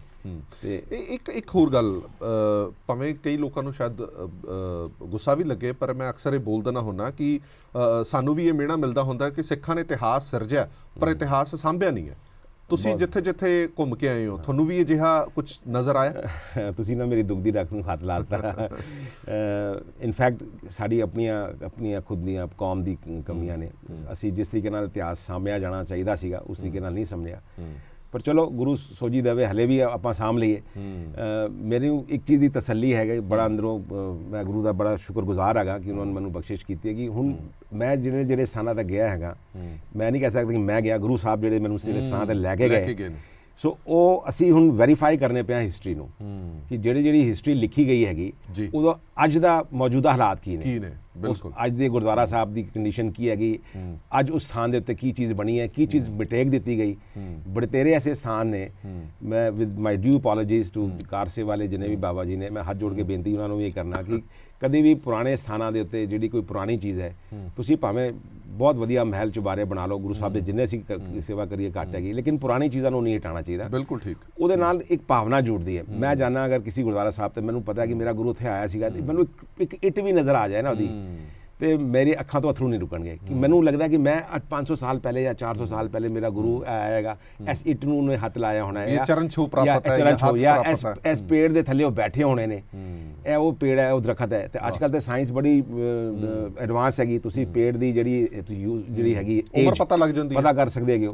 ਤੇ ਮੈਨੂੰ ਪਤਾ ਹੋਵੇ ਕਿ ਇਹ 500 ਸਾਲ ਪੁਰਾਣਾ ਪੇੜ ਹੈਗਾ ਜਾਂ 400 ਸਾਲ ਪੁਰਾਣਾ ਪੇੜ ਹੈ, ਤੇ ਮੈਂ ਤੇ ਲਿਪਟ ਜਾਵਾਂ, ਛੱਡਾਂ ਹੀ ਨਾ ਉਹਨੂੰ। ਸੋ ਉਹਦੇ ਨਾਲ ਕਈ ਚੀਜ਼ਾਂ ਮੰਦਮਤ ਵੀ ਹੋ ਜਾਂਦੀਆਂ ਨੇ। ਮੈਂ ਨਹੀਂ ਕਹਿੰਦਾ ਕਿ ਸਾਡੇ ਧਰਮ ਵਿੱਚ ਇਹ ਨਹੀਂ ਲਿਖਿਆ ਹੈਗਾ ਕਿ ਤੁਸੀਂ ਕਿਸੇ ਚੀਜ਼ ਮੂਰਤੀ ਪੂਜਾ ਸਾਨੂੰ ਮਨਾ ਹੈਗੀ, ਭਾਵਨਾ ਤਾਂ ਹੈ ਹੀ ਹੈ ਨਾ, ਭਾਵਨਾ ਤੇ ਹੈ ਨਾ ਜੀ, ਭਾਵਨਾ ਤੇ ਜੁੜਦੀ ਹੈ। ਅੱਛਾ, ਤੁਸੀਂ ਬੜੀਆਂ ਥਾਵਾਂ ਘੁੰਮ ਕੇ ਆਏ ਹੋ, ਮੈਂ ਇੱਕ ਸਵਾਲ ਤੁਹਾਡੇ ਤੋਂ ਪੁੱਛਣਾ ਚਾਹੁੰਦਾ ਕਿ ਸਿੱਖਾਂ ਦਾ ਇਤਿਹਾਸ ਸਿਰਫ ਸਿੱਖਾਂ ਨੇ ਸਾਂਭਿਆ? ਬੜੀਆਂ ਥਾਵਾਂ ਅਜਿਹੀਆਂ ਵੀ ਨੇ ਜਿੱਥੇ ਗੈਰ ਸਿੱਖ ਵੀ ਸਿੱਖ ਇਤਿਹਾਸ ਨੂੰ ਸਾਂਭ ਰਹੇ ਨੇ। ਬਹੁਤ ਸਾਰਾ ਇਤਿਹਾਸ ਜਿਹੜਾ ਹੈ ਗੈਰ ਸਿੱਖਾਂ ਨੇ ਵੀ ਸਾਂਭਿਆ ਹੈਗਾ, ਤੇ ਜ਼ਿਆਦਾਤਰ ਇਤਿਹਾਸ ਖਾਸ ਤੌਰ ਤੇ ਗੁਰੂ ਨਾਨਕ ਦੇਵ ਜੀ ਦਾ ਇਤਿਹਾਸ ਜਿੰਨਾ ਵੀ ਹੈਗਾ ਉਹ ਬਾਬਾ ਸ਼੍ਰੀ ਚੰਦ ਜੀ ਨੇ ਉਹਨਾਂ ਦੇ ਡੇਰਿਆਂ ਨੇ ਸਾਂਭਿਆ ਹੈਗਾ। ਹਲੇ ਵੀ ਕਾਫੀ ਸਾਰੇ ਸਥਾਨ ਨੇ ਜਿਹੜੇ ਉਜਾਗਰ ਨਹੀਂ ਨੇ, ਪਰ ਮੈਂ ਦੇਖ ਕੇ ਆਇਆ ਹੈਗਾ, ਉਹ ਦੱਸਦੇ ਨਹੀਂ ਹੈਗੇ ਕਿ ਵੀ ਦੱਸਾਂਗੇ ਤੇ ਕਿਤੇ ਕਬਜ਼ੇ ਨਾ ਹੋ ਜਾਣ। ਜ਼ਮੀਨਾਂ ਮਹਿੰਗੀਆਂ ਹੋ ਗਈਆਂ, ਹਰ ਬੰਦਾ ਅੱਜ ਕੱਲ੍ਹ ਪੈਸੇ ਦੇ ਹਿਸਾਬ ਨਾਲ ਲਾਲਚੀ ਹੈਗਾ, ਤੇ ਬਥੇਰੀ ਚੀਜ਼ਾਂ ਨੇ, ਪਰ ਹਲੇ ਵੀ ਜੇ ਐਫਰਟ ਕੀਤੇ ਜਾਣ ਸਾਨੂੰ ਬਹੁਤ ਸਾਰੇ ਸਥਾਨ ਹਲੇ ਵੀ ਅਸੀਂ ਉਜਾਗਰ ਕਰ ਸਕਦੇ ਹਾਂ। ਪਰ ਤੁਹਾਨੂੰ ਨਹੀਂ ਲੱਗਦਾ ਕਿ ਜਿਹੜੇ ਗੈਰ ਸਿੱਖ ਨੇ, ਮੈਂ ਬੜੇ ਮਾਣ ਸਤਿਕਾਰ ਹੈ ਉਹਨਾਂ ਦੇ ਪ੍ਰਤੀ, ਪਰ ਤੁਹਾਨੂੰ ਇਹ ਕਿਤੇ ਨਜ਼ਰ ਆਇਆ ਕਿ ਜਿਹੜੀ ਰਹਿਤ ਮਰਿਆਦਾ, ਕੀ ਉਹ ਰਹਿਤ ਮਰਿਆਦਾ ਉਸ ਤਰੀਕੇ ਨਾਲ ਫੋਲੋ ਹੋ ਰਹੀ ਹੈ ਉੱਥੇ ਕਿ ਨਹੀਂ? ਕਈ ਜਗ੍ਹਾ ਤੇ ਨਹੀਂ ਹੋ ਰਹੀ। ਜਿਸ ਤਰ੍ਹਾਂ ਮੈਂ ਤੁਹਾਨੂੰ ਗੋਰਖਪੁਰ ਦਾ ਐਗਜ਼ਾਮਪਲ ਦੱਸਣਾ, ਗੋਰਖਪੁਰ ਉੱਥੇ ਗੁਰਦੁਆਰਾ ਸਾਹਿਬ ਦੇ ਠੀਕ ਪਿੱਛੇ ਇੱਕ ਡੇਰਾ ਹੈਗਾ, ਉੱਥੇ ਉਹਨਾਂ ਨੇ ਮਹਾਰਾਜ ਦਾ ਸਰੂਪ ਰੱਖਿਆ ਹੈਗਾ, ਉਹ ਨਾਲ ਉਹਨਾਂ ਦੇ ਹਿੰਦੂਆਂ ਦੀ ਮੂਰਤੀਆਂ ਵੀ ਨੇ। ਤੇ ਮੈਂ ਉਹਨਾਂ ਨੂੰ ਜਾ ਕੇ ਬੇਨਤੀ ਉਹਨਾਂ ਨੇ ਕੀਤੀ, ਮੈਂ ਕਿਹਾ ਕਿ ਅਸੀਂ ਗੁਰਦੁਆਰਾ ਸਾਹਿਬ ਦੇ ਗ੍ਰੰਥੀ ਸਾਹਿਬ ਰੋਜ਼ ਸਵੇਰੇ ਆ ਜਾਣਗੇ, ਮਰਿਆਦਾ ਦੇ ਹਿਸਾਬ ਨਾਲ ਤੁਹਾਡਾ ਉੱਥੇ ਪ੍ਰਕਾਸ਼ ਕਰਨਗੇ, ਸੁਖਾਸਨ ਕਰਨਗੇ, ਤੇ ਸਾਨੂੰ ਐਫਰਟਸ ਦੀ ਲੋੜ ਹੈਗੀ। ਜਿਨ੍ਹਾਂ ਨੂੰ ਮਰਿਆਦਾ ਨਹੀਂ ਪਤਾ, ਹੁਣ ਅਸੀਂ ਕਹੀਏ ਕਿ ਤੁਸੀਂ ਗੁਰੂ ਗ੍ਰੰਥ ਸਾਹਿਬ ਹਟਾ ਦਿਓ ਉੱਥੋਂ ਜਾਂ ਸਾਨੂੰ ਦੇ ਦਿਓ, ਉਸ ਤੋਂ ਬਜਾਏ ਸਾਨੂੰ ਇਹ ਐਫਰਟਸ ਕਰਨੇ ਚਾਹੀਦੇ ਨੇ ਕਿ ਕਿਸ ਤਰੀਕੇ ਨਾਲ ਉੱਥੇ ਹੀ ਉਹਨਾਂ ਮਹਾਰਾਜ ਦਾ ਸੋਹਣਾ ਸਥਾਨ ਉੱਥੇ ਹੀ ਬਣਾ ਕੇ, ਕਿਉਂਕਿ ਉਹਨਾਂ ਨੇ ਮੇਰੇ ਗੁਰੂ ਨੂੰ, ਮੇਰੇ ਪਿਓ ਨੂੰ ਇੰਨੇ ਸਾਲ ਰੱਖਿਆ ਆਪਣੇ ਕੋਲੋਂ, ਅਸੀਂ ਕਿਸ ਤਰ੍ਹਾਂ ਉਹਨਾਂ ਕੋਲ ਕਹੀਏ ਕਿ ਤੁਸੀਂ ਸਾਨੂੰ ਵਾਪਸ ਕਰ ਦਿਓ? ਸਾਨੂੰ ਉਹਨਾਂ ਨੂੰ ਹੈਲਪ ਕਰਨੀ ਚਾਹੀਦੀ ਹੈ। ਆਪਣੇ ਅਸੀਂ ਇੰਨੇ ਗੁਰਦੁਆਰੇ, ਇੰਨੇ ਸਕੂਲ ਸਭ ਕੁਝ ਚਲਾਉਂਦੇ ਹੈਗੇ, ਤੇ ਉਹ ਇੱਕ ਸਥਾਨ ਦੇ ਉੱਤੇ ਅਸੀਂ ਜਾ ਕੇ ਉਹਨਾਂ ਨੂੰ, ਹੋ ਸਕਦਾ ਉਹ ਮਰਿਆਦਾ ਤੋਂ ਅਣਜਾਣ ਹੋਣ, ਜ਼ਿਆਦਾਤਰ ਇਹ ਹੁੰਦਾ ਕਿ ਅਣਜਾਣਤਾ ਹੁੰਦੀ ਹੈ, ਮਤਲਬ ਕੋਈ ਵੀ ਜਾਣ ਬੂਝ ਕੇ ਮਰਿਆਦਾ ਭੰਗ ਨਹੀਂ ਕਰਦਾ। ਅੱਜ ਮੇਰੇ ਵੀ ਘਰ ਵਿੱਚ ਅਗਰ ਕਿਸੇ ਮੇਰਾ ਦੋਸਤ ਯਾਰ ਕੋਈ ਹਿੰਦੂ ਹੋਵੇ ਤੇ ਉਹ ਮੂਰਤੀ ਪੂਜਾ ਕਰਦਾ ਹੋਵੇ ਜਾਂ ਫੋਟੋ ਪਈ ਹੋਵੇ, ਮੈਂ ਜਾਣ ਕੇ ਤੇ ਕਦੀ ਵੀ ਉਹਦੀ ਬੇਅਦਬੀ ਨਹੀਂ ਕਰਾਂਗਾ। ਇਸ ਕਰਕੇ ਕੋਈ ਵੀ ਕਿਸੇ ਵੀ ਧਰਮ ਦਾ ਬੰਦਾ ਜਾਣ ਕੇ ਅਣਗਹਿਲੀ ਹੋ ਜਾਂਦੀ ਹੈਗੀ, ਤੇ ਸਾਡਾ ਫਰਜ਼ ਹੈ ਉਹਨਾਂ ਨੂੰ ਸਮਝਾਉਣਾ, ਸਾਡਾ ਫਰਜ਼ ਹੈ ਕਿ ਉਹਨਾਂ ਨੂੰ ਅਸੀਂ ਸਪੋਰਟ ਕਰ ਸਕਦੇ ਹਾਂ। ਬਥੇਰੇ ਸਿੱਖਾਂ ਕੋਲ ਬਥੇਰੇ ਫੰਡਸ ਹੈਗੇ, ਅਸੀਂ ਉੱਥੇ ਉਹਨਾਂ ਦਾ ਸੋਹਣਾ ਸਥਾਨ ਬਣਾ ਸਕਦੇ ਹੈਗੇ ਆ, ਤੇ ਪੂਰੀ ਮਰਿਆਦਾ ਨਾਲ ਉਹਦਾ ਪਾਲਣ ਵੀ ਕਰ ਸਕਦੇ ਹਾਂ। ਐਸੇ ਬਥੇਰੇ ਸਥਾਨ। ਤੁਸੀਂ ਪੂਰੀ ਦੁਨੀਆ ਹੀ ਘੁੰਮੇ ਹੋਏ ਹੋ ਗੁਰੂ ਸਾਹਿਬ, ਕੋਈ ਅਜਿਹੀ ਰੋਚਕ ਥਾਂ ਤੁਹਾਨੂੰ ਲੱਗੀ ਹੋਵੇ ਜਿਹਦੇ ਬਾਰੇ ਨਾ ਤਾਂ ਪਹਿਲਾਂ ਕਦੇ ਸੁਣਿਆ ਹੋਵੇ, ਨਾ ਕਿਸੇ ਨੇ ਤੁਹਾਨੂੰ ਦੱਸਿਆ ਹੋਵੇ, ਉਸ ਥਾਂ ਤੇ ਜਾ ਕੇ ਤੁਹਾਨੂੰ ਕੁਝ ਅਜਿਹਾ ਦੇਖਣ ਨੂੰ ਮਿਲਿਆ ਹੋਵੇ ਕਿ ਵਾਹ ਕਮਾਲ ਹੈ ਚੀਜ਼? ਅੱਛਾ, ਜਿਹੜਾ ਮੇਨ ਤੇ ਉਹ ਸੀਗਾ ਜਿਹੜਾ ਅਸੀਂ ਗਏ ਸੀਗੇ ਅਰੁਣਾਚਲ ਪ੍ਰਦੇਸ਼ ਵਿੱਚ, ਉੱਥੇ ਤਵਾਂਗ ਇੱਕ ਜਗ੍ਹਾ ਹੈਗੀ, ਭੂਟਾਨ ਦੇ ਬਿਲਕੁਲ ਨੇੜੇ ਸੀਗਾ, ਨਕਸ਼ਾ ਇਸ ਵਕਤ ਵੇਖਿਆ ਲੇਕਿਨ ਉਸ ਰਸਤਾ ਹੀ ਨਹੀਂ ਸੀਗਾ। 90 ਕਿਲੋਮੀਟਰ ਦਾ ਸਫ਼ਰ ਤੈਅ ਕਰਨ ਵਾਸਤੇ ਸਾਨੂੰ ਬਿਲਕੁਲ 1200 ਕਿਲੋਮੀਟਰ ਰਸਤਾ ਨਹੀਂ ਸੀ। ਮਤਲਬ ਭੂਟਾਨ ਦੀ ਇੰਟਰਨੈਸ਼ਨਲ ਬਾਰਡਰ ਹੈਗਾ, ਉੱਥੋਂ ਤਵਾਂਗ ਜਾਣ ਵਾਸਤੇ देयर इज नो रोड, ਸਾਰੇ ਮਾਊਂਟੇਨਸ ਨੇ। अच्छा, ਬਾਰਡਰ ਹੀ ਨਹੀਂ ਹੈਗਾ, so you have to come back to Assam, ਆਗੇ ਪੂਰਾ ਫਿਰ ਘੁੰਮ ਕੇ ਪੂਰਾ ਉੱਤੇ ਜਾਣਾ ਪੈਂਦਾ ਹੈਗਾ। ਓਹੋ, ਫਿਰ ਤੁਸੀਂ ਗਏ ਕਿ ਨਹੀਂ ਗਏ? ਮੈਂ ਗਿਆ ਜੀ, ਗੁਰਦੁਆਰਾ ਸਾਹਿਬ ਕਰਨ ਵਾਸਤੇ ਗਿਆ, ਬਹੁਤ ਹੀ ਸੋਹਣਾ ਗੁਰਦੁਆਰਾ ਸਾਹਿਬ ਬਣਿਆ ਸੀ, ਆਰਮੀ ਦੇ ਉਹਨਾਂ ਨੇ ਕੰਟਰੋਲ ਹੀ ਸੀਗਾ, ਮੇਨਟੇਨ ਕੀਤਾ ਸੀ। ਤੁਹਾਨੂੰ ਕਿੰਨੇ ਕਿਲੋਮੀਟਰ ਐਕਸਟਰਾ ਸਫ਼ਰ ਕਰਨਾ? ਮੇਰੇ ਖਿਆਲ 1200 ਕਿਲੋਮੀਟਰ ਦਾ ਰਸਤਾ ਮੈਂ ਜਾ ਕਰਕੇ ਮੈਂ ਗਿਆ, ਗੁਰਦੁਆਰਾ ਸਾਹਿਬ ਗਿਆ, ਮੈਂ ਤੇ ਮੇਰੀ ਮਿਸਿਸ ਦੋਨੋਂ ਸੀਗੇ। ਅੱਛਾ। ਤੇ ਖੜੀ ਚੜਾਈ ਸੀ, ਸਿੱਧੀ ਚੜਾਈ ਸੀ, ਪਰ ਉਹਦੀ ਜਿਹੜੀ એનર્ਜੀ ਸੀਗੀ, ਉਹ ਵਾਹ ਕਮਾਲ એનર્ਜੀ ਸੀਗੀ। ਮਤਲਬ ਕਦੀ ਕਹਿੰਦੇ ਤੁਹਾਡਾ ਆਪਣਾ ਦਿਲ ਜਿਹੜਾ ਹੈ ਨਾ ਅੰਦਰੋਂ, ਕਿਉਂਕਿ ਮੈਂ ਇੰਨੇ ਸਾਰੇ ਸਥਾਨਾਂ ਤੇ ਗਿਆ, ਤੇ ਜਿਹੜੇ ਜਿੱਥੇ ਤੁਹਾਡਾ ਅੰਦਰੋਂ ਰੂਹ ਹੈ ਕਰੇ ਕਿ ਬਈ ਕੁਝ ਹੈ ਇੱਥੇ, ਐਸੇ ਬਥੇਰੇ ਸਥਾਨ ਨੇ ਗੁਰੂ ਸਾਹਿਬ ਦੇ, ਬਹੁਤ ਸਥਾਨ ਨੇ। ਤੇ ਉੱਥੇ ਦਾ ਕੋਈ ਇਤਿਹਾਸ ਵੀ ਹੈ? ਉੱਥੇ ਇਹਨਾਂ ਦੇ, ਕਿਉਂਕਿ ਜਿਸ ਵਕਤ ਸਿੱਕਮ ਤੋਂ ਤਿੱਬਤ ਤੋਂ ਆਏ ਸੀਗੇ, ਉਸ ਵਕਤ ਦਾ ਜ਼ਿਕਰ ਆਉਂਦਾ ਕਿ ਇੱਥੇ ਆ ਕੇ ਰੁਕੇ ਸੀਗੇ। ਇਸ ਤਰ੍ਹਾਂ ਜ਼ਿਕਰ ਤੇ ਹਿਸਟਰੀ ਉਹਦਾ ਵੀ ਆਉਂਦਾ ਹੈਗਾ, ਆਪਣਾ ਭੂਟਾਨ ਦਾ ਵੀ ਆਉਂਦਾ ਹੈ। ਹੁਣ ਭੂਟਾਨ ਨਹੀਂ ਹੈਗਾ, ਪਰ ਭੂਟਾਨ ਮੈਂ ਸਾਰੇ ਸਥਾਨ ਜਿੱਥੇ ਤੇ ਪੋਸੀਬਿਲਿਟੀ ਹੈਗੀ, ਉਹ ਸਾਰੇ ਸਥਾਨ ਮੈਂ ਕਵਰ ਕਰਕੇ ਆਇਆ। ਨਾਲ ਮੈਂ ਐਮਬੈਸੀ ਨੂੰ ਵੀ ਰਿਕੁਐਸਟ ਕੀਤੀ, ਐਮਬੈਸਡਰ ਨੂੰ ਰਿਕੁਐਸਟ ਕੀਤੀ, ਉੱਥੇ ਭੂਟਾਨ ਦੀ ਸਰਕਾਰ ਨੂੰ ਵੀ ਅਸੀਂ ਰਿਕੁਐਸਟ ਕੀਤੀ ਗਈ। ਸੋ they are doing the research, ਕਿਉਂਕਿ ਇਹ ਹੈਗਾ ਰਿਸਰਚ ਦਾ ਕੰਮ, ਇੱਕ ਦਿਨ ਵਿੱਚ ਨਹੀਂ ਪੂਰਾ ਹੋਣਾ। ਘੱਟ ਤੋਂ ਘੱਟ ਹੁਣ ਅਸੀਂ ਆਇਡੈਂਟੀਫਾਈ ਕਰ ਲੈ ਕਿ ਫਲਾਣੇ ਜਿਹੜੇ ਪਲੇਸਿਸ ਨੇ, ਹੁਣ ਆਉਣ ਵਾਲੀ ਜਿਹੜੀ ਜਨਰੇਸ਼ਨ ਹੈਗੀ, ਗੁਰੂ ਸਾਹਿਬ ਮਿਹਰ ਕਰਨਗੇ, ਉਹ ਜਿਹੜੇ ਆਉਣ ਵਾਲੇ ਇਤਿਹਾਸਕਾਰ ਨੇ ਉਹ ਹੋਰ ਖੋਜ ਕਰਨਗੇ। ਜਿੱਥੇ ਜਿੱਥੇ ਤੁਸੀਂ ਜਾਂਦੇ ਹੋ, ਕਿੱਦਾਂ ਦਾ ਤੁਹਾਨੂੰ? ਕਈ ਥਾਵਾਂ ਤੇ ਤਾਂ ਬਹੁਤ ਚੰਗਾ ਮਿਲਦਾ, ਪਰ ਕਈ ਥਾਵਾਂ ਤੇ ਹੋ ਜਾਂਦਾ ਹੈ ਕਿ ਕੋਈ ਤੁਹਾਨੂੰ ਪਛਾਣਦਾ ਵੀ ਨਹੀਂ, ਜਾਂ ਕੁਝ ਤੁਹਾਨੂੰ ਲੱਗਦਾ ਕਿ ਉਹ ਮੁਸ਼ਕਲ ਆ ਜਾਂਦੀ ਹੈ? ਐਸਾ ਅੱਜ ਤੱਕ ਨਹੀਂ ਹੋਇਆ। ਵਾਹ। ਐਂਡ ਆਈ ਐਮ ਸਰਪ੍ਰਾਈਜ਼ ਕਿ ਮੈਂ ਐਸੀ ਥਾਵਾਂ ਤੇ ਗਿਆ, ਐਸੇ ਰਿਮੋਟ ਪਲੇਸਿਸ ਤੇ ਗਿਆ, ਉੱਥੇ ਵੀ ਲੋਕ ਕਿਸੇ ਨਾ ਕਿਸੇ ਰੂਪ ਵਿੱਚ ਜਾਣਦੇ ਨੇ। ਵਾਹ। ਸੋ ਉਹ ਮੈਂ ਹਮੇਸ਼ਾ ਕਹਿੰਦਾ ਕਿ ਇਹਦੇ ਅੰਦਰ ਮੇਰੀ ਬਿਲਕੁਲ ਵਡਿਆਈ ਨਹੀਂ ਹੈਗੀ, ਇਹ ਮੇਰੇ ਗੁਰੂ ਦੀ ਵਡਿਆਈ ਹੈਗੀ। ਇਹ ਮੇਰੇ ਗੁਰੂ, ਇਹ ਜੋ ਵੀ ਮਾਨ ਸਨਮਾਨ ਇੱਜ਼ਤ ਜਾਂ ਲੋਕ ਜਿੰਨਾ ਵੀ ਪਿਆਰ ਦਿੰਦੇ ਨੇ, ਇਹ ਸਾਰਾ ਮੇਰੇ ਗੁਰੂ ਕਰਕੇ ਹੈਗਾ। ਤੇ ਅੱਜ ਉਹਨਾਂ ਦੀ ਯਾਤਰਾ ਕਰਕੇ ਹੀ ਲੋਕ ਮੈਨੂੰ ਅੱਜ ਅਰਬਨ ਟਰੈਵਲਰ ਦੇ ਨਾਂ ਤੇ ਜਾਣਦੇ ਨੇ, ਵਰਨਾ ਮੈਂ ਤਾਂ ਇੱਕ ਆਮ ਵਪਾਰੀ ਆਦਮੀ ਸੀਗਾ ਤੇ ਮੈਨੂੰ ਕੌਣ ਪੁੱਛਦਾ ਸੀਗਾ। ਨਹੀਂ ਨਹੀਂ, ਬਹੁਤ ਵਧੀਆ ਕੰਮ ਕੀਤਾ ਤੁਸੀਂ। ਚਲੋ ਹੁਣ ਆਪਾਂ ਤੁਹਾਡੀ ਨੈਕਸਟ ਜਰਨੀ ਦੀ ਗੱਲ ਕਰਦੇ ਹਾਂ। ਗੁਰੂ ਤੇਗ ਬਹਾਦਰ ਸਾਹਿਬ ਜੀ ਦਾ ਜਿਹੜਾ 400 ਸਾਲਾ ਪ੍ਰਕਾਸ਼ ਦਿਹਾੜਾ ਆ ਰਿਹਾ, ਜੀ ਜੀ, ਉਸ ਨੂੰ ਸਮਰਪਿਤ ਹੁਣ ਤੁਸੀਂ ਦੂਜੀ ਯਾਤਰਾ ਜਿਹੜੀ ਆਪਣੀ ਸ਼ੁਰੂ ਕੀਤੀ ਹੈ, ਇਹਦੇ ਬਾਰੇ ਤੁਸੀਂ ਜਾਣਨਾ ਪਾਓ, ਕਿਉਂਕਿ ਗੁਰੂ ਨਾਨਕ ਦੇਵ ਜੀ ਬਾਰੇ ਅਸੀਂ ਸਭ ਜਾਣਦੇ ਹਾਂ, ਬੜੀਆਂ ਉਹਨਾਂ ਨੇ ਉਦਾਸੀਆਂ ਕੀਤੀਆਂ, ਲੰਬੀਆਂ ਯਾਤਰਾਵਾਂ ਕੀਤੀਆਂ। ਸ਼ਾਇਦ ਗੁਰੂ ਤੇਗ ਬਹਾਦਰ ਸਾਹਿਬ ਜੀ ਦਾ ਇਤਿਹਾਸ ਇੰਨਾ ਕੁ ਪ੍ਰਚਲਿਤ ਨਹੀਂ ਹੋ ਪਾਇਆ ਜਿੰਨਾ ਗੁਰੂ ਨਾਨਕ ਦੇਵ ਜੀ ਦਾ ਹੋਇਆ, ਪਰ ਤੁਹਾਨੂੰ ਲੱਗਦਾ ਕਿ ਉਹਨਾਂ ਦੀ ਵੀ ਚਰਨ ਛੋਹ ਪ੍ਰਾਪਤ ਧਰਤੀਆਂ ਬਹੁਤ ਨੇ ਜਾਂ ਦੇਖਣ ਵਾਲੀਆਂ ਥਾਵਾਂ ਬਹੁਤ ਨੇ? ਬਥੇਰੀਆਂ ਹੈਗੀਆਂ। ਗੁਰੂ ਤੇਗ ਬਹਾਦਰ ਸਾਹਿਬ ਜੀ ਦਾ ਇਤਿਹਾਸ ਇੰਨਾ ਗੂੜਾ ਤੇ ਡੂੰਘਾ ਹੈਗਾ ਜਿਹਨੂੰ ਸਹੀ ਤਰੀਕੇ ਨਾਲ ਪ੍ਰੈਜ਼ੈਂਟ ਹੀ ਨਹੀਂ ਕੀਤਾ ਗਿਆ, ਐਸਾ ਮੇਰਾ ਮੰਨਣਾ ਹੈਗਾ। ਅਸੀਂ ਗੁਰੂ ਤੇਗ ਬਹਾਦਰ ਸਾਹਿਬ ਜੀ ਨੂੰ, ਇਤਿਹਾਸ ਨੂੰ ਇੰਨਾ ਹੀ ਜਾਣਦੇ ਹਾਂ ਕਿ ਉਹਨਾਂ ਨੇ, ਚਾਹੇ ਅਸੀਂ ਹਿੰਦੂ ਹੋਈਏ, ਚਾਹੇ ਅਸੀਂ ਸਿੱਖ ਹੋਣ ਜਾਂ ਕੋਈ ਵੀ ਜਮਾਤ ਦੇ ਲੋਕ ਹੋਣ, ਉਹ ਜਾਣਦੇ ਨੇ ਕਿ ਸਿੱਖਾਂ ਦੇ ਗੁਰੂ ਨੇ ਸ਼ਹਾਦਤ ਦਿੱਤੀ। ਠੀਕ ਹੈ, ਉਹ ਖਾਲੀ ਸ਼ਹਾਦਤ ਨਹੀਂ ਸੀਗੀ। ਅੱਜ ਪੂਰੀ ਦੁਨੀਆ ਹਿਊਮਨ ਰਾਈਟਸ ਦੀ ਗੱਲ ਕਰਦੀ ਹੈ। ਠੀਕ ਹੈ ਜੀ, ਕਿਤੇ ਸੀਰੀਆ 'ਚ ਕੁਛ ਹੋ ਜਾਏ, ਅਫਰੀਕਾ 'ਚ ਕੁਛ ਹੋ ਜਾਏ, ਪੂਰੀ ਦੁਨੀਆ 'ਚ ਰੌਲਾ ਪੈ ਜਾਂਦਾ ਹੈਗਾ। ਮੇਰੇ ਗੁਰੂ ਨੇ ਅੱਜ ਤੋਂ 345 ਸਾਲ ਪਹਿਲੇ ਹਾਂ ਦਾ ਨਾਰਾ ਮਾਰਿਆ। ਉਸ ਵਕਤ ਲੋਕਾਂ ਦੇ ਹਿਊਮਨ ਰਾਈਟਸ ਦੀ ਗੱਲ ਕੀਤੀ। ਤੇ ਉਹ ਖਾਲੀ ਹਿੰਦੂ ਨਹੀਂ ਸੀਗੇ, ਉਸ ਵਕਤ ਸਾਡੇ ਉਸ ਵਕਤ ਦੂਜੇ ਮੁਸਲਮਾਨਾਂ ਤੋਂ ਇਲਾਵਾ ਕੋਈ ਵੀ ਬੰਦਾ ਜਿਹੜਾ ਸੀਗਾ ਉਹ ਤਾਂ ਉਹਨਾਂ ਸੇ ਕਾਫਿਰ ਸੀਗਾ। ਉਹਦੇ ਅੰਦਰ ਜੈਨ ਵੀ ਸੀ, ਬੌਧੀ ਵੀ ਸੀ, ਕ੍ਰਿਸਚਨਸ ਵੀ ਹੋਣਗੇ, ਅਸੀਂ ਸਿੱਖ ਵੀ ਸ਼ਾਮਲ ਸੀਗੇ, ਪਰ ਪ੍ਰਾਈਮ ਟਾਰਗੇਟ ਜਿਹੜਾ ਸੀਗਾ ਉਹ ਕਸ਼ਮੀਰੀ ਪੰਡਤ ਸੀਗੇ ਮਾਰੇ। ਲੇਕਿਨ ਉਹਨਾਂ ਨੇ ਛੱਡਿਆ ਤਾਂ ਕਿਸੇ ਨੂੰ ਨਹੀਂ, ਧਰਮ ਪਰਿਵਰਤਨ ਤੇ ਸਾਰਿਆਂ ਦਾ ਹੋ ਰਿਹਾ ਸੀਗਾ। ਤੇ ਮੇਰੇ ਗੁਰੂ ਨੇ ਉਸ ਵਕਤ ਹਿਊਮਨ ਰਾਈਟਸ ਦੀ ਗੱਲ ਕੀਤੀ। ਤੇ ਕਿਸੇ ਦੂਜੇ ਦੇ ਧਰਮ ਲਈ ਜਾ ਕੇ ਆਪਣੀ ਜਾਨ ਦੇਣਾ, ਪੂਰੀ ਹਿਊਮਨ ਹਿਸਟਰੀ ਅੱਜ ਤੱਕ ਐਸਾ ਨਹੀਂ ਹੋਇਆ। ਧਰਮ ਦੇ ਲਈ ਜਿਹਦੇ ਲਈ ਆਪਣਾ ਅਕੀਦਾ ਵੀ ਨਾ ਹੋਵੇ, ਉਸ ਧਰਮ ਲਈ, ਉਹਦੇ ਲਈ ਕਰਨਾ, ਤੇ ਇਹ ਅੱਜ ਤੱਕ ਨਾ ਹਿਊਮਨ ਹਿਸਟਰੀ 'ਚ ਕਦੀ ਹੋਇਆ ਹੈ ਤੇ ਨਾ ਕਦੀ ਅੱਗੇ ਹੋ ਸਕਦਾ। ਤੁਸੀਂ ਗੁਰੂ ਸਾਹਿਬ ਦੇ ਜੀਵਨ ਨੂੰ ਕਿਵੇਂ ਵੇਖਦੇ ਹੋ? ਮਤਲਬ ਕੁਝ ਸ਼੍ਰੇਣੀਬੰਦ ਕੀਤਾ ਤੁਸੀਂ, ਹਿੱਸਿਆਂ 'ਚ ਵੰਡਿਆ ਕਿ ਮੈਂ ਪਹਿਲਾਂ ਆਹ ਕਵਰ ਕਰਨਾ, ਫਿਰ ਆਹ ਕਰਨਾ, ਫਿਰ ਆਹ ਕਰਨਾ, ਇਦਾਂ? ਉਹਨਾਂ ਦੇ ਇਤਿਹਾਸ ਨੂੰ ਅਗਰ ਤੁਸੀਂ ਪੜ੍ਹੋ ਜਾਂ ਦੇਖੋ ਤੇ ਉਹਨਾਂ ਦਾ ਇਤਿਹਾਸ 4 ਹਿੱਸਿਆਂ 'ਚ ਵੰਡਿਆ ਹੈਗਾ। ਪਹਿਲਾ ਹਿੱਸਾ ਹੈਗਾ ਕਿ ਜਿਸ ਵਕਤ ਉਹਨਾਂ ਦਾ ਜਨਮ ਹੁੰਦਾ ਹੈ ਗੁਰੂ ਕਾ ਮਹਿਲ ਅੰਮ੍ਰਿਤਸਰ ਤੋਂ, ਉੱਥੋਂ ਲੈ ਕੇ ਤੇ ਉਹਨਾਂ ਦੀ ਪੂਰੀ ਜੀਵਨ ਯਾਤਰਾ, ਉਹਨਾਂ ਦੇ ਗੁਰੂ ਬਣਨ ਤੱਕ, ਤੇ ਅੰਮ੍ਰਿਤਸਰ ਤੋਂ ਬਾਅਦ ਉੱਥੇ ਅਨੰਦਪੁਰ ਸਾਹਿਬ ਦਾ ਨਗਰ ਵਸਾਣ ਤੱਕ, ਉਹ ਅਸੀਂ ਨੂੰ ਵੀ call it a pre journey. So ਅਸੀਂ ਪਹਿਲੇ ਉਹ ਪੂਰੀ ਕੀਤੀ। ਉਹਦੇ ਬਾਅਦ ਫਿਰ ਉੱਥੋਂ ਉਹਨਾਂ ਨੇ ਪ੍ਰਚਾਰ ਫੇਰੀਆਂ ਸ਼ੁਰੂ ਕੀਤੀਆਂ ਜਿਹੜੀ ਕਿ ਈਸਟ ਵੱਲ ਸੀ ਜੀ। ਉਹ ਸਾਰਾ ਫਿਰ ਉਹ ਪ੍ਰਚਾਰ ਫੇਰੀਆਂ ਦਾ ਇੱਕ ਹੈਗਾ, ਉਹ ਪ੍ਰਚਾਰ ਫੇਰੀਆਂ ਦਾ ਪੂਰਾ ਹਿੱਸਾ ਜਾਣਾ ਅਪ ਟੂ ਢਾਕਾ ਤੇ ਉੜੀਸਾ ਤੱਕ, ਤੇ ਫਿਰ ਵਾਪਸ ਆਣਾ। So that is a one journey. ਉਹਦੇ ਬਾਅਦ ਫਿਰ ਆਪਾਂ ਗੱਲ ਕਰਨੇ ਆ ਕਿ ਜਿਸ ਵਕਤ ਕਸ਼ਮੀਰੀ ਪੰਡਤ ਉਹਨਾਂ ਨੂੰ ਮਿਲਣ ਆਏ, ਤੇ ਫਿਰ ਉਹ ਸ਼ਹਾਦਤ ਦੀ ਜਿਹੜੀ ਯਾਤਰਾ, ਤੇ ਸ਼ਹਾਦਤ ਦੀ ਯਾਤਰਾ ਅਨੰਦਪੁਰ ਸਾਹਿਬ ਤੋਂ ਲੈ ਕੇ ਦਿੱਲੀ ਤੱਕ ਜਾਣਾ, ਫਿਰ ਭਾਈ ਜੈਤਾ ਜੀ ਦਾ ਉਹਨਾਂ ਦਾ ਸੀਸ ਲੈ ਕੇ ਅਨੰਦਪੁਰ ਸਾਹਿਬ ਤੱਕ ਆਣਾ। ਸੋ 4 ਹਿੱਸਿਆਂ 'ਚ ਵੰਡੇ ਹੈਗੀ, ਤੇ ਅਸੀਂ ਚਾਰੋਂ ਹਿੱਸੇ ਪੂਰੇ ਕਰਾਂਗੇ ਤੇ ਪੂਰਾ ਇਤਿਹਾਸ ਆਪਣੇ ਤਰੀਕੇ ਨਾਲ, ਤੇ ਜੋ ਗਿਆਨੀ ਜੀ ਵੀ ਦੱਸਦੇ ਨੇ ਸਾਰੇ ਉਹਨਾਂ ਦੇ ਤਰੀਕੇ ਨਾਲ ਪੂਰਾ ਇਤਿਹਾਸ ਲੋਕਾਂ ਨੂੰ ਦੱਸਾਂਗੇ। ਇੱਥੇ ਹੁਣ ਤੁਸੀਂ ਕੀ ਟਾਰਗੇਟ ਮਿੱਥਿਆ ਵੀ ਕਿੰਨੇ ਮਹੀਨਿਆਂ ਦੇ ਵਿੱਚ ਜਾਂ ਕਿੰਨੇ ਕਿਲੋਮੀਟਰ ਸਫ਼ਰ ਹੋਏਗਾ? ਐਕਚੁਅਲੀ ਜਿਸ ਵਾਰ ਪਹਿਲਾਂ ਜਿਹੜਾ ਤੁਸੀਂ ਮਿੱਥਿਆ ਸੀਗਾ ਉਦੋਂ ਤਾਂ ਡਬਲ ਹੀ ਹੋ ਗਿਆ। ਉਹ ਹੁੰਦਾ ਇਸ ਤਰ੍ਹਾਂ ਹੈਗਾ, ਕਿਉਂਕਿ ਰੋਡ ਜਰਨੀਜ਼ ਆਈ ਆਲਵੇਸ ਸੇ ਕਿ ਅਨਪ੍ਰੈਡਿਕਟੇਬਲ। ਤੁਸੀਂ, ਤੁਹਾਨੂੰ ਨਹੀਂ ਪਤਾ ਹੁੰਦਾ ਕਿੰਨਾ ਟਾਈਮ ਲੱਗੇਗਾ। ਸੋ ਜਿੰਨਾ ਵੀ ਟਾਈਮ ਲੱਗੇ, ਮੈਂ ਓਪਨ ਮਾਈਂਡ ਜਾਣਾ ਜਦ ਮੈਂ ਟਰੈਵਲ ਕਰਨਾ ਹੈਗਾ। ਅਸੀਂ ਵੈਸੇ 4-5 ਮਹੀਨੇ ਦਾ ਪਲਾਨ ਕੀਤਾ ਸੀਗਾ, ਪਰ ਕਦੀ ਅਨਫੋਰਸਡ ਸਰਕਮਸਟੈਂਸਸ ਹੋ ਜਾਂਦੇ ਨੇ। ਸੋ ਜਿੰਨਾ ਵੀ ਟਾਈਮ ਲੱਗੇਗਾ, ਜੋ ਮੈਨੂੰ ਮੋਟਾ ਜੋ ਹਿਸਾਬ ਹੈ, ਕਿਉਂਕਿ ਇਹ 150 ਸਥਾਨ ਨੇ ਗੁਰਦੁਆਰਾ ਸਾਹਿਬ ਨੇ ਜਿੱਥੇ ਤੇ ਗੁਰਦੁਆਰੇ ਸ਼ਾਮਿਲ ਨੇ, ਤੇ ਪੰਜਾਬ ਵਿੱਚ, and you will be surprised to know ਕਿ ਪੰਜਾਬ ਦੇ ਅੰਦਰ 72% ਜੋ ਗੁਰੂ ਸਾਹਿਬ ਨੇ ਜਿੰਨੇ ਵੀ ਉਹਨਾਂ ਦੇ ਸਥਾਨ ਨੇ, 72% ਪੰਜਾਬ ਵਿੱਚ ਨੇ। ਵਾਹ ਵਾਹ ਵਾਹ। ਸੋ ਸਾਡਾ ਜ਼ਿਆਦਾ ਟਾਈਮ ਜਿਹੜਾ ਹੈਗਾ 2.5-3 ਪੰਜਾਬ ਵਿੱਚ ਹੀ ਲੱਗ ਰਿਹਾ।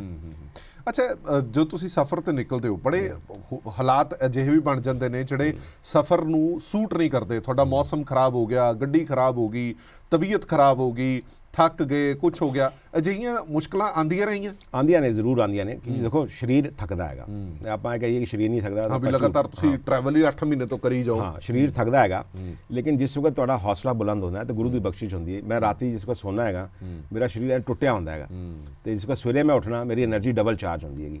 ਤੇ ਇਹ ਮੇਰਾ ਕਰੂ ਜਿਹੜਾ ਹੈਗਾ, ਕਿਉਂਕਿ ਜਿਹੜੇ ਬੰਦੇ ਕੰਮ ਕਰਨ ਵਾਲੇ ਨੇ, ਦੇ ਆਰ ਪੇਡ ਪੀਪਲ, ਉਹਨਾਂ ਵਾਸਤੇ ਜੌਬ ਹੈਗਾ, ਜੌਬ ਹੈ ਬਿਲਕੁਲ। ਮੇਰੇ ਵਾਸਤੇ ਇੱਕ ਮਿਸ਼ਨ ਹੈਗਾ।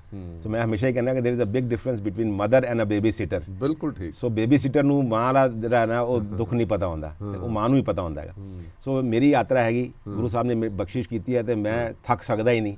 ਮੇਰੇ ਵਾਸਤੇ ਯੂ ਟਰਨ ਨਹੀਂ ਲੱਗ ਸਕਦਾ, ਤੇ ਮੇਰੇ ਵਾਸਤੇ ਪਰਿਵਾਰ ਦਾ ਕਿੰਨਾ ਸਹਿਯੋਗ ਹੈ? ਮਤਲਬ ਤੁਹਾਡੇ ਵਾਈਫ ਵੀ ਤੁਹਾਡੇ ਨਾਲ ਹੀ 200% ਸਹਿਯੋਗ ਹੈ। ਪਰਿਵਾਰ ਦੇ ਸਹਿਯੋਗ ਦੇ ਬਿਨਾਂ ਤੁਸੀਂ ਜ਼ਿੰਦਗੀ ਦੇ ਅੰਦਰ ਐਸੇ ਮਾਈਲਸਟੋਨਸ ਕਦੀ ਪੂਰੇ ਕਰ ਹੀ ਨਹੀਂ ਸਕਦੇ।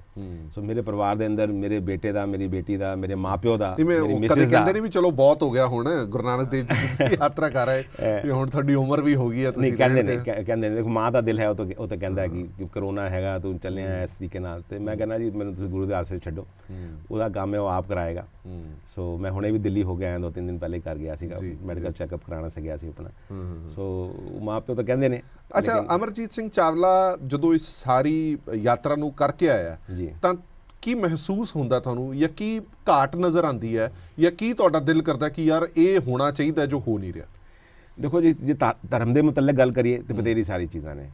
ਸਭ ਤੋਂ ਪਹਿਲੀ ਚੀਜ਼ ਤਾਂ ਹੈਗੀ ਕਿ ਗੁਰੂ ਨਾਨਕ ਦੇਵ ਜੀ ਦੀ ਜਿਹੜੀ ਫਿਲਾਸਫੀ ਸੀਗੀ ਉਹ ਸੀਗੀ ਮਨੁੱਖ ਨੂੰ ਮਨੁੱਖ ਸਮਝਣ ਦੀ, ਠੀਕ ਹੈ ਜੀ। ਦੂਸਰੀ, ਸਾਨੂੰ ਆਪਣੇ ਧਰਮ ਨੂੰ ਅਗਰ ਪ੍ਰਫੁੱਲਤ ਕਰਨਾ ਹੈ ਤਾਂ ਸਾਨੂੰ 2 ਚੀਜ਼ਾਂ ਦੀ ਲੋੜ ਹੈ, ਇਸ ਤੋਂ ਇਲਾਵਾ ਤੀਸਰੀ ਚੀਜ਼ ਦੀ ਲੋੜ ਹੀ ਨਹੀਂ ਹੈਗੀ। ਇੱਕ ਐਜੂਕੇਸ਼ਨ ਤੇ ਦੂਸਰੀ ਹੈਲਥ। ਆਪਾਂ 2 ਚੀਜ਼ਾਂ ਤੇ ਜੇ ਕੰਮ ਕਰੀਏ, ਸਾਨੂੰ ਸੋਨੇ ਦੇ ਪਾਲਕੀਆਂ ਸਜਾਉਣ ਦੀਆਂ ਜਾਂ ਪੱਤਰੇ ਲਗਾਉਣ ਦੀ ਲੋੜ ਨਹੀਂ ਹੈਗੀ। ਅਸੀਂ ਲੋਕਾਂ ਦੀ, ਗੁਰੂ ਸਾਹਿਬ ਦਾ ਕਹਿਣਾ ਸੀਗਾ ਕਿ ਮਨੁੱਖ ਵਿੱਚ ਹੀ ਪਰਮਾਤਮਾ ਵਸਦਾ ਹੈ, ਤੇ ਜੇ ਅਸੀਂ ਮਨੁੱਖ ਦੀ ਸੇਵਾ ਕਰੀਏ, ਉਹਨੂੰ ਐਜੂਕੇਟ ਕਰਕੇ, ਉਹਦੀ ਹੈਲਥ ਨੂੰ ਚੰਗਾ ਕਰਕੇ, ਤੇ ਇਹਦੇ ਨਾਲ ਬਥੇਰਾ ਕੁਝ ਹੋ ਜਾਏਗਾ। ਤੇ ਜਿਸ ਤਰ੍ਹਾਂ ਹੁਣ ਤੁਸੀਂ ਮੇਰੇ ਕੋਲ ਪੁੱਛੋਗੇ ਗੁਰੂ ਤੇਗ ਬਹਾਦਰ ਸਾਹਿਬ ਜੀ ਤੋਂ ਮੈਨੂੰ ਕੀ ਇੰਸਪੀਰੇਸ਼ਨ ਮਿਲਦੀ ਪਈ ਹੈਗੀ, ਤੇ ਬਹੁਤ ਸੁੰਦਰ ਇੰਸਪੀਰੇਸ਼ਨ ਹੈਗੀ। ਅੱਜ ਸਾਡੇ ਪਰਿਵਾਰ ਤੇ ਕੋਈ ਦੁੱਖ ਤਕਲੀਫ ਆਵੇ, ਆਪਾਂ ਤਲਵਾਰਾਂ ਕੱਢ ਲੈਂਦੇ ਹਾਂ। ਸਾਡੀ ਮਾਂ ਭੈਣ ਨੂੰ ਕੋਈ ਕੁਝ ਕਹਿ ਦੇਵੇ, ਅਸੀਂ ਗਲੇ ਵੜ ਦਿੰਦੇ ਲੋਕਾਂ ਦੇ। ਪਰਾਏ ਦੇ ਵਾਸਤੇ, ਪੜੋਸ ਦੇ ਘਰ ਦੇ ਅੰਦਰ ਅੱਗ ਵੀ ਲੱਗ ਜਾਏ, ਅਸੀਂ ਨਹੀਂ ਜਾਂਦੇ। ਤੇ ਉਹਨਾਂ ਦਾ ਸੁਨੇਹਾ ਬਹੁਤ ਸਿੰਪਲ ਹੈ, ਬਹੁਤ ਸੋਹਣਾ ਹੈਗਾ ਕਿ ਤੁਸੀਂ ਇੱਕ ਬੰਦੇ ਨੂੰ ਵੀ ਅਗਰ ਤੁਸੀਂ ਉਹਦੀ ਹੈਲਪ ਕਰਨਾ ਸ਼ੁਰੂ ਕਰ ਦਿਓ, ਹਰ ਬੰਦਾ ਇੱਕ ਬੰਦੇ ਦੀ ਹੈਲਪ ਕਰਨਾ ਸ਼ੁਰੂ ਕਰ ਦੇ, ਤੇ ਪੂਰਾ ਸਵਰਗ ਬਣ ਜਾਏਗਾ ਪੂਰੀ ਦੁਨੀਆ। ਤੇ ਉਹਦੀ ਬਹੁਤ ਘਾਟ ਹੈ, ਤੇ ਉਹਦੀ ਲੋੜ ਹੈਗੀ ਕਿ ਤੁਸੀਂ ਦੂਸਰੇ ਵਾਸਤੇ ਕੁਝ ਕਰੋ। ਆਪਣੇ ਵਾਸਤੇ ਤੇ ਸਾਰੇ ਕਰਦੇ ਨੇ, ਬਿਲਕੁਲ ਠੀਕ, ਤੇ ਦੂਸਰੇ ਵਾਸਤੇ ਕੁਝ ਵੀ ਕਰ ਸਕਦੇ ਹੋ, ਜੋ ਵੀ ਤੁਹਾਡੇ ਵਾਸ 'ਚ ਹੈਗਾ ਉਹਨੂੰ ਘੱਟ ਤੋਂ ਘੱਟ ਨਾ ਕਰ ਸਕੋ ਤੁਸੀਂ ਸ਼ੁਰੂਆਤ ਤੇ ਕਰੋ। ਆਪਾਂ ਸ਼ੁਰੂਆਤ ਹੀ ਨਹੀਂ ਕਰਦੇ। ਬਿਲਕੁਲ ਠੀਕ, ਸੋ ਉਹਦੀ ਲੋੜ ਹੈ। ਅੱਛਾ, ਤੁਸੀਂ ਜਿੰਨੀ ਯਾਤਰਾ ਕਰਕੇ ਆਏ ਹੋ, ਖਾਸ ਤੌਰ ਤੇ ਗੁਰੂ ਨਾਨਕ ਦੇਵ ਜੀ ਦੇ ਇਤਿਹਾਸਿਕ ਸਥਾਨਾਂ ਦੀ, ਤੁਹਾਨੂੰ ਇਹਦੇ ਪਿੱਛੇ ਫਲਸਫਾ ਕੀ ਨਜ਼ਰ ਆਇਆ ਕਿ ਗੁਰੂ ਸਾਹਿਬ ਕਿਉਂ ਇਹਨਾਂ ਥਾਵਾਂ ਤੇ ਗਏ? ਵੈਸੇ ਆਮ ਤੌਰ ਤੇ ਅਸੀਂ ਕਹਿੰਦੇ ਕਿ ਪ੍ਰਚਾਰ ਲਈ ਗਏ, ਲੋਕਾਂ ਨੂੰ ਸਮਝਣ ਲਈ ਗਏ ਜਾਂ ਸਮਝਾਉਣ ਲਈ ਗਏ। ਤੁਸੀਂ ਜਦੋਂ ਉਹਨਾਂ ਥਾਵਾਂ ਤੇ ਜਾ ਕੇ ਆਉਂਦੇ ਹੋ, ਉਹਨਾਂ ਲੋਕਾਂ ਤੋਂ ਇਤਿਹਾਸ ਸਮਝ ਕੇ ਆਉਂਦੇ ਹੋ, ਸੁਣ ਕੇ ਆਉਂਦੇ ਹੋ, ਤੁਹਾਨੂੰ ਕੀ ਲੱਗਦਾ ਕਿ ਗੁਰੂ ਸਾਹਿਬ ਦਾ ਫਲਸਫਾ ਕੀ ਰਿਹਾ ਹੋਣਾ ਇਹਨਾਂ ਥਾਵਾਂ? ਦੇਖੋ, ਗੁਰੂ ਸਾਹਿਬ ਜਿਸ ਤਰ੍ਹਾਂ ਐਸਾ ਹੁੰਦਾ ਹੈ ਕਿ ਜਿੰਨੇ ਵੀ ਅੱਜ ਤੱਕ ਜਿੰਨੇ ਵੀ ਪੀਰ ਪੈਗੰਬਰ ਗੁਰੂ ਜਿੰਨੇ ਵੀ ਹੋਏ ਨਾ, ਉਹ ਆਪਣੇ ਟਾਈਮ ਦੇ ਅੰਦਰ ਸਾਰੇ ਰੈਬਲ ਸੀਗੇ। ਉਹਨਾਂ ਸਭ ਲੋਕਾਂ ਨੂੰ ਰੈਬਲ ਮੰਨਿਆ ਗਿਆ। ਗੁਰੂ ਸਾਹਿਬ ਨੂੰ ਵੀ, ਗੁਰੂ ਨਾਨਕ ਦੇਵ ਜੀ ਨੂੰ ਵੀ, ਜਿਸ ਵਕਤ ਬਚਪਨ ਵਿੱਚ ਛੋਟੇ ਸੀਗੇ ਉਹਨਾਂ ਨੂੰ ਰੈਬਲ ਹੀ ਮੰਨਿਆ ਗਿਆ ਕਿ, ਲੇਕਿਨ ਉਹ ਅਹੈਡ ਆਫ ਦਾ ਟਾਈਮ ਸੀਗੀ, ਉਹਨਾਂ ਦੀ ਸੋਚ ਬੜੀ ਉਹ ਸੀਗੀ। ਉਹਨਾਂ ਨੇ ਜਿੰਨੀ ਜਾਣਕਾਰੀ ਜਾਂ ਜਿੰਨਾ ਉਹਨਾਂ ਦਾ ਜਿਹੜਾ ਫਲਸਫਾ ਸੀਗਾ ਉਹ ਸਾਰਾ ਇਨਸਾਨ ਦੇ ਨਾਲ ਜੁੜਿਆ ਸੀਗਾ। ਤੇ ਉਹਨਾਂ ਨੇ ਇੱਕੋ ਗੱਲ ਕਹੀ ਕਿ ਪਰਮਾਤਮਾ ਜਿਹੜਾ ਹੈਗਾ ਉਹਦੇ ਲਈ ਤੁਹਾਨੂੰ ਨਾ ਮੰਦਰ, ਨਾ ਮਸਜਿਦ, ਨਾ ਗੁਰਦੁਆਰਾ, ਕਿੱਥੇ ਜਾਣ ਦੀ ਲੋੜ ਨਹੀਂ। ਰੱਬ ਜਿਹੜਾ ਹੈਗਾ ਉਹ ਇਨਸਾਨ ਹੀ ਰੱਬਦਾ ਹੈ, ਤੇ ਮਨੁੱਖ ਦੀ ਸੇਵਾ ਕਰੋ, ਤੁਹਾਨੂੰ ਰੱਬ ਮਿਲ ਜਾਣਾ। ਇਹੀ ਸਾਰਾ ਸੁਨੇਹਾ ਜਿਹੜਾ ਸੀਗਾ ਉਹ ਪੂਰੀ ਦੁਨੀਆ 'ਚ ਵੰਡਦੇ ਫਿਰਦੇ ਰਹੇ। ਇੰਨਾ ਸਰਲ ਤਰੀਕੇ ਨਾਲ ਸਮਝਾਉਣ ਵਾਲਾ ਅੱਜ ਤੋਂ ਵੱਡਾ, ਉਸ ਤੋਂ ਵੱਡਾ ਪ੍ਰਵਕਤਾ ਮੈਂ ਵੇਖਿਆ ਹੀ ਨਹੀਂ ਕਿ ਜਿਹੜਾ ਇਹ ਕਹਿੰਦਾ ਵੀ ਮੇਰੇ ਪੈਰ ਉਸ ਪਾਸੇ ਰੱਖ ਦੇ ਜਿਸ ਪਾਸੇ ਪਰਮਾਤਮਾ ਨਾ ਹੋ। ਤੇ ਉਹਨਾਂ ਦੀ ਜਿੰਨੀ ਵੀ ਗੱਲਾਂ ਸੀਗੀਆਂ ਉਹ ਲੌਜਿਕ ਨਾਲ ਭਰੀਆਂ ਸੀਗੀਆਂ। ਉਹਨਾਂ ਨੇ ਕਦੀ ਇਲੌਜੀਕਲ ਗੱਲ ਹੀ ਨਹੀਂ ਕੀਤੀ। ਤੇ ਇੱਕ ਜਿਹੜਾ ਬੰਦਾ ਪੜ੍ਹਿਆ ਲਿਖਿਆ ਨਾ ਵੀ ਹੋਵੇ, ਉਹਨੂੰ ਵੀ ਇਹ ਗੱਲ ਸਮਝ ਆਉਂਦੀ ਹੈਗੀ ਕਿ ਉਹਨੇ ਵੀ ਧਰਮ ਪੜ੍ਹਿਆ ਹੈਗਾ ਵੀ ਪਰਮਾਤਮਾ ਹਰ ਤਰਫ ਹੈਗਾ। ਤਾਂ ਉਹਦੇ ਕੋਲ ਜਵਾਬ ਹੀ ਨਹੀਂ ਇਸ ਗੱਲ ਦਾ ਕਿ ਮੈਂ ਕਿੱਥੇ ਰੱਖਾਂ ਪੈਰ ਜਿੱਥੇ ਪਰਮਾਤਮਾ ਨਾ ਹੋਵੇ। ਸੋ ਗੁਰੂ ਸਾਹਿਬ ਦੇ ਜਿੰਨੇ ਵੀ ਸਿਧਾਂਤ ਸੀਗੇ ਜਾਂ ਜਿੰਨੇ ਉਪਦੇਸ਼ ਸੀਗੇ ਬੜੇ ਹੀ ਸਿੰਪਲ ਸੀਗੇ, ਤਾਂ ਉਹ ਲੋਕਾਂ ਦੇ ਉੱਤੇ ਅਸਰ ਕਰਦੇ ਸੀਗੇ। ਦੂਸਰੀ ਇੱਕ ਚੀਜ਼, ਤੁਸੀਂ ਅਗਰ ਉਹਨਾਂ ਦਾ ਇਤਿਹਾਸ ਦੇਖੋ ਗੁਰੂ ਨਾਨਕ ਦੇਵ ਜੀ ਦਾ, ਉਸ ਵਕਤ ਨਾ ਟੀਵੀ ਸੀ, ਨਾ ਕੋਈ ਹੋਰ ਮੀਡੀਆ ਦਾ ਕੋਈ ਸੀਗਾ। ਉਹਨਾਂ ਨੇ ਆਪਣੀ ਜਰਨੀ ਦੇ ਦੌਰਾਨ ਹਮੇਸ਼ਾ ਐਸਾ ਸਥਾਨ ਚੁਣਿਆ ਜਿੱਥੇ ਉਹ ਪਹੁੰਚੇ ਜਿਸ ਵਕਤ ਕੋਈ ਵੱਡਾ ਇਕੱਠ ਸੀਗਾ, ਮਾਸ ਕਮਿਊਨੀਕੇਸ਼ਨ, ਕੋਈ ਪੂਰਨਮਾਸੀ ਸੀ ਜਾਂ ਕੋਈ ਤੀਜ ਸੀ, ਤਿਉਹਾਰ ਸੀਗਾ, ਉਸ ਵਕਤ ਉਹ ਉਸ ਪਰਟੀਕੁਲਰ ਜਗ੍ਹਾ ਤੇ ਪਹੁੰਚਦੇ ਸੀਗੇ ਤੇ ਫਿਰ ਉੱਥੇ ਜਾ ਕੇ ਲੋਕਾਂ ਨਾਲ ਮਿਲ ਕੇ ਤੇ ਉਹਨਾਂ ਨੂੰ ਉਪਦੇਸ਼ ਦਿੰਦੇ ਸੀ, ਸੰਵਾਦ ਕਰਦੇ ਸੀਗੇ।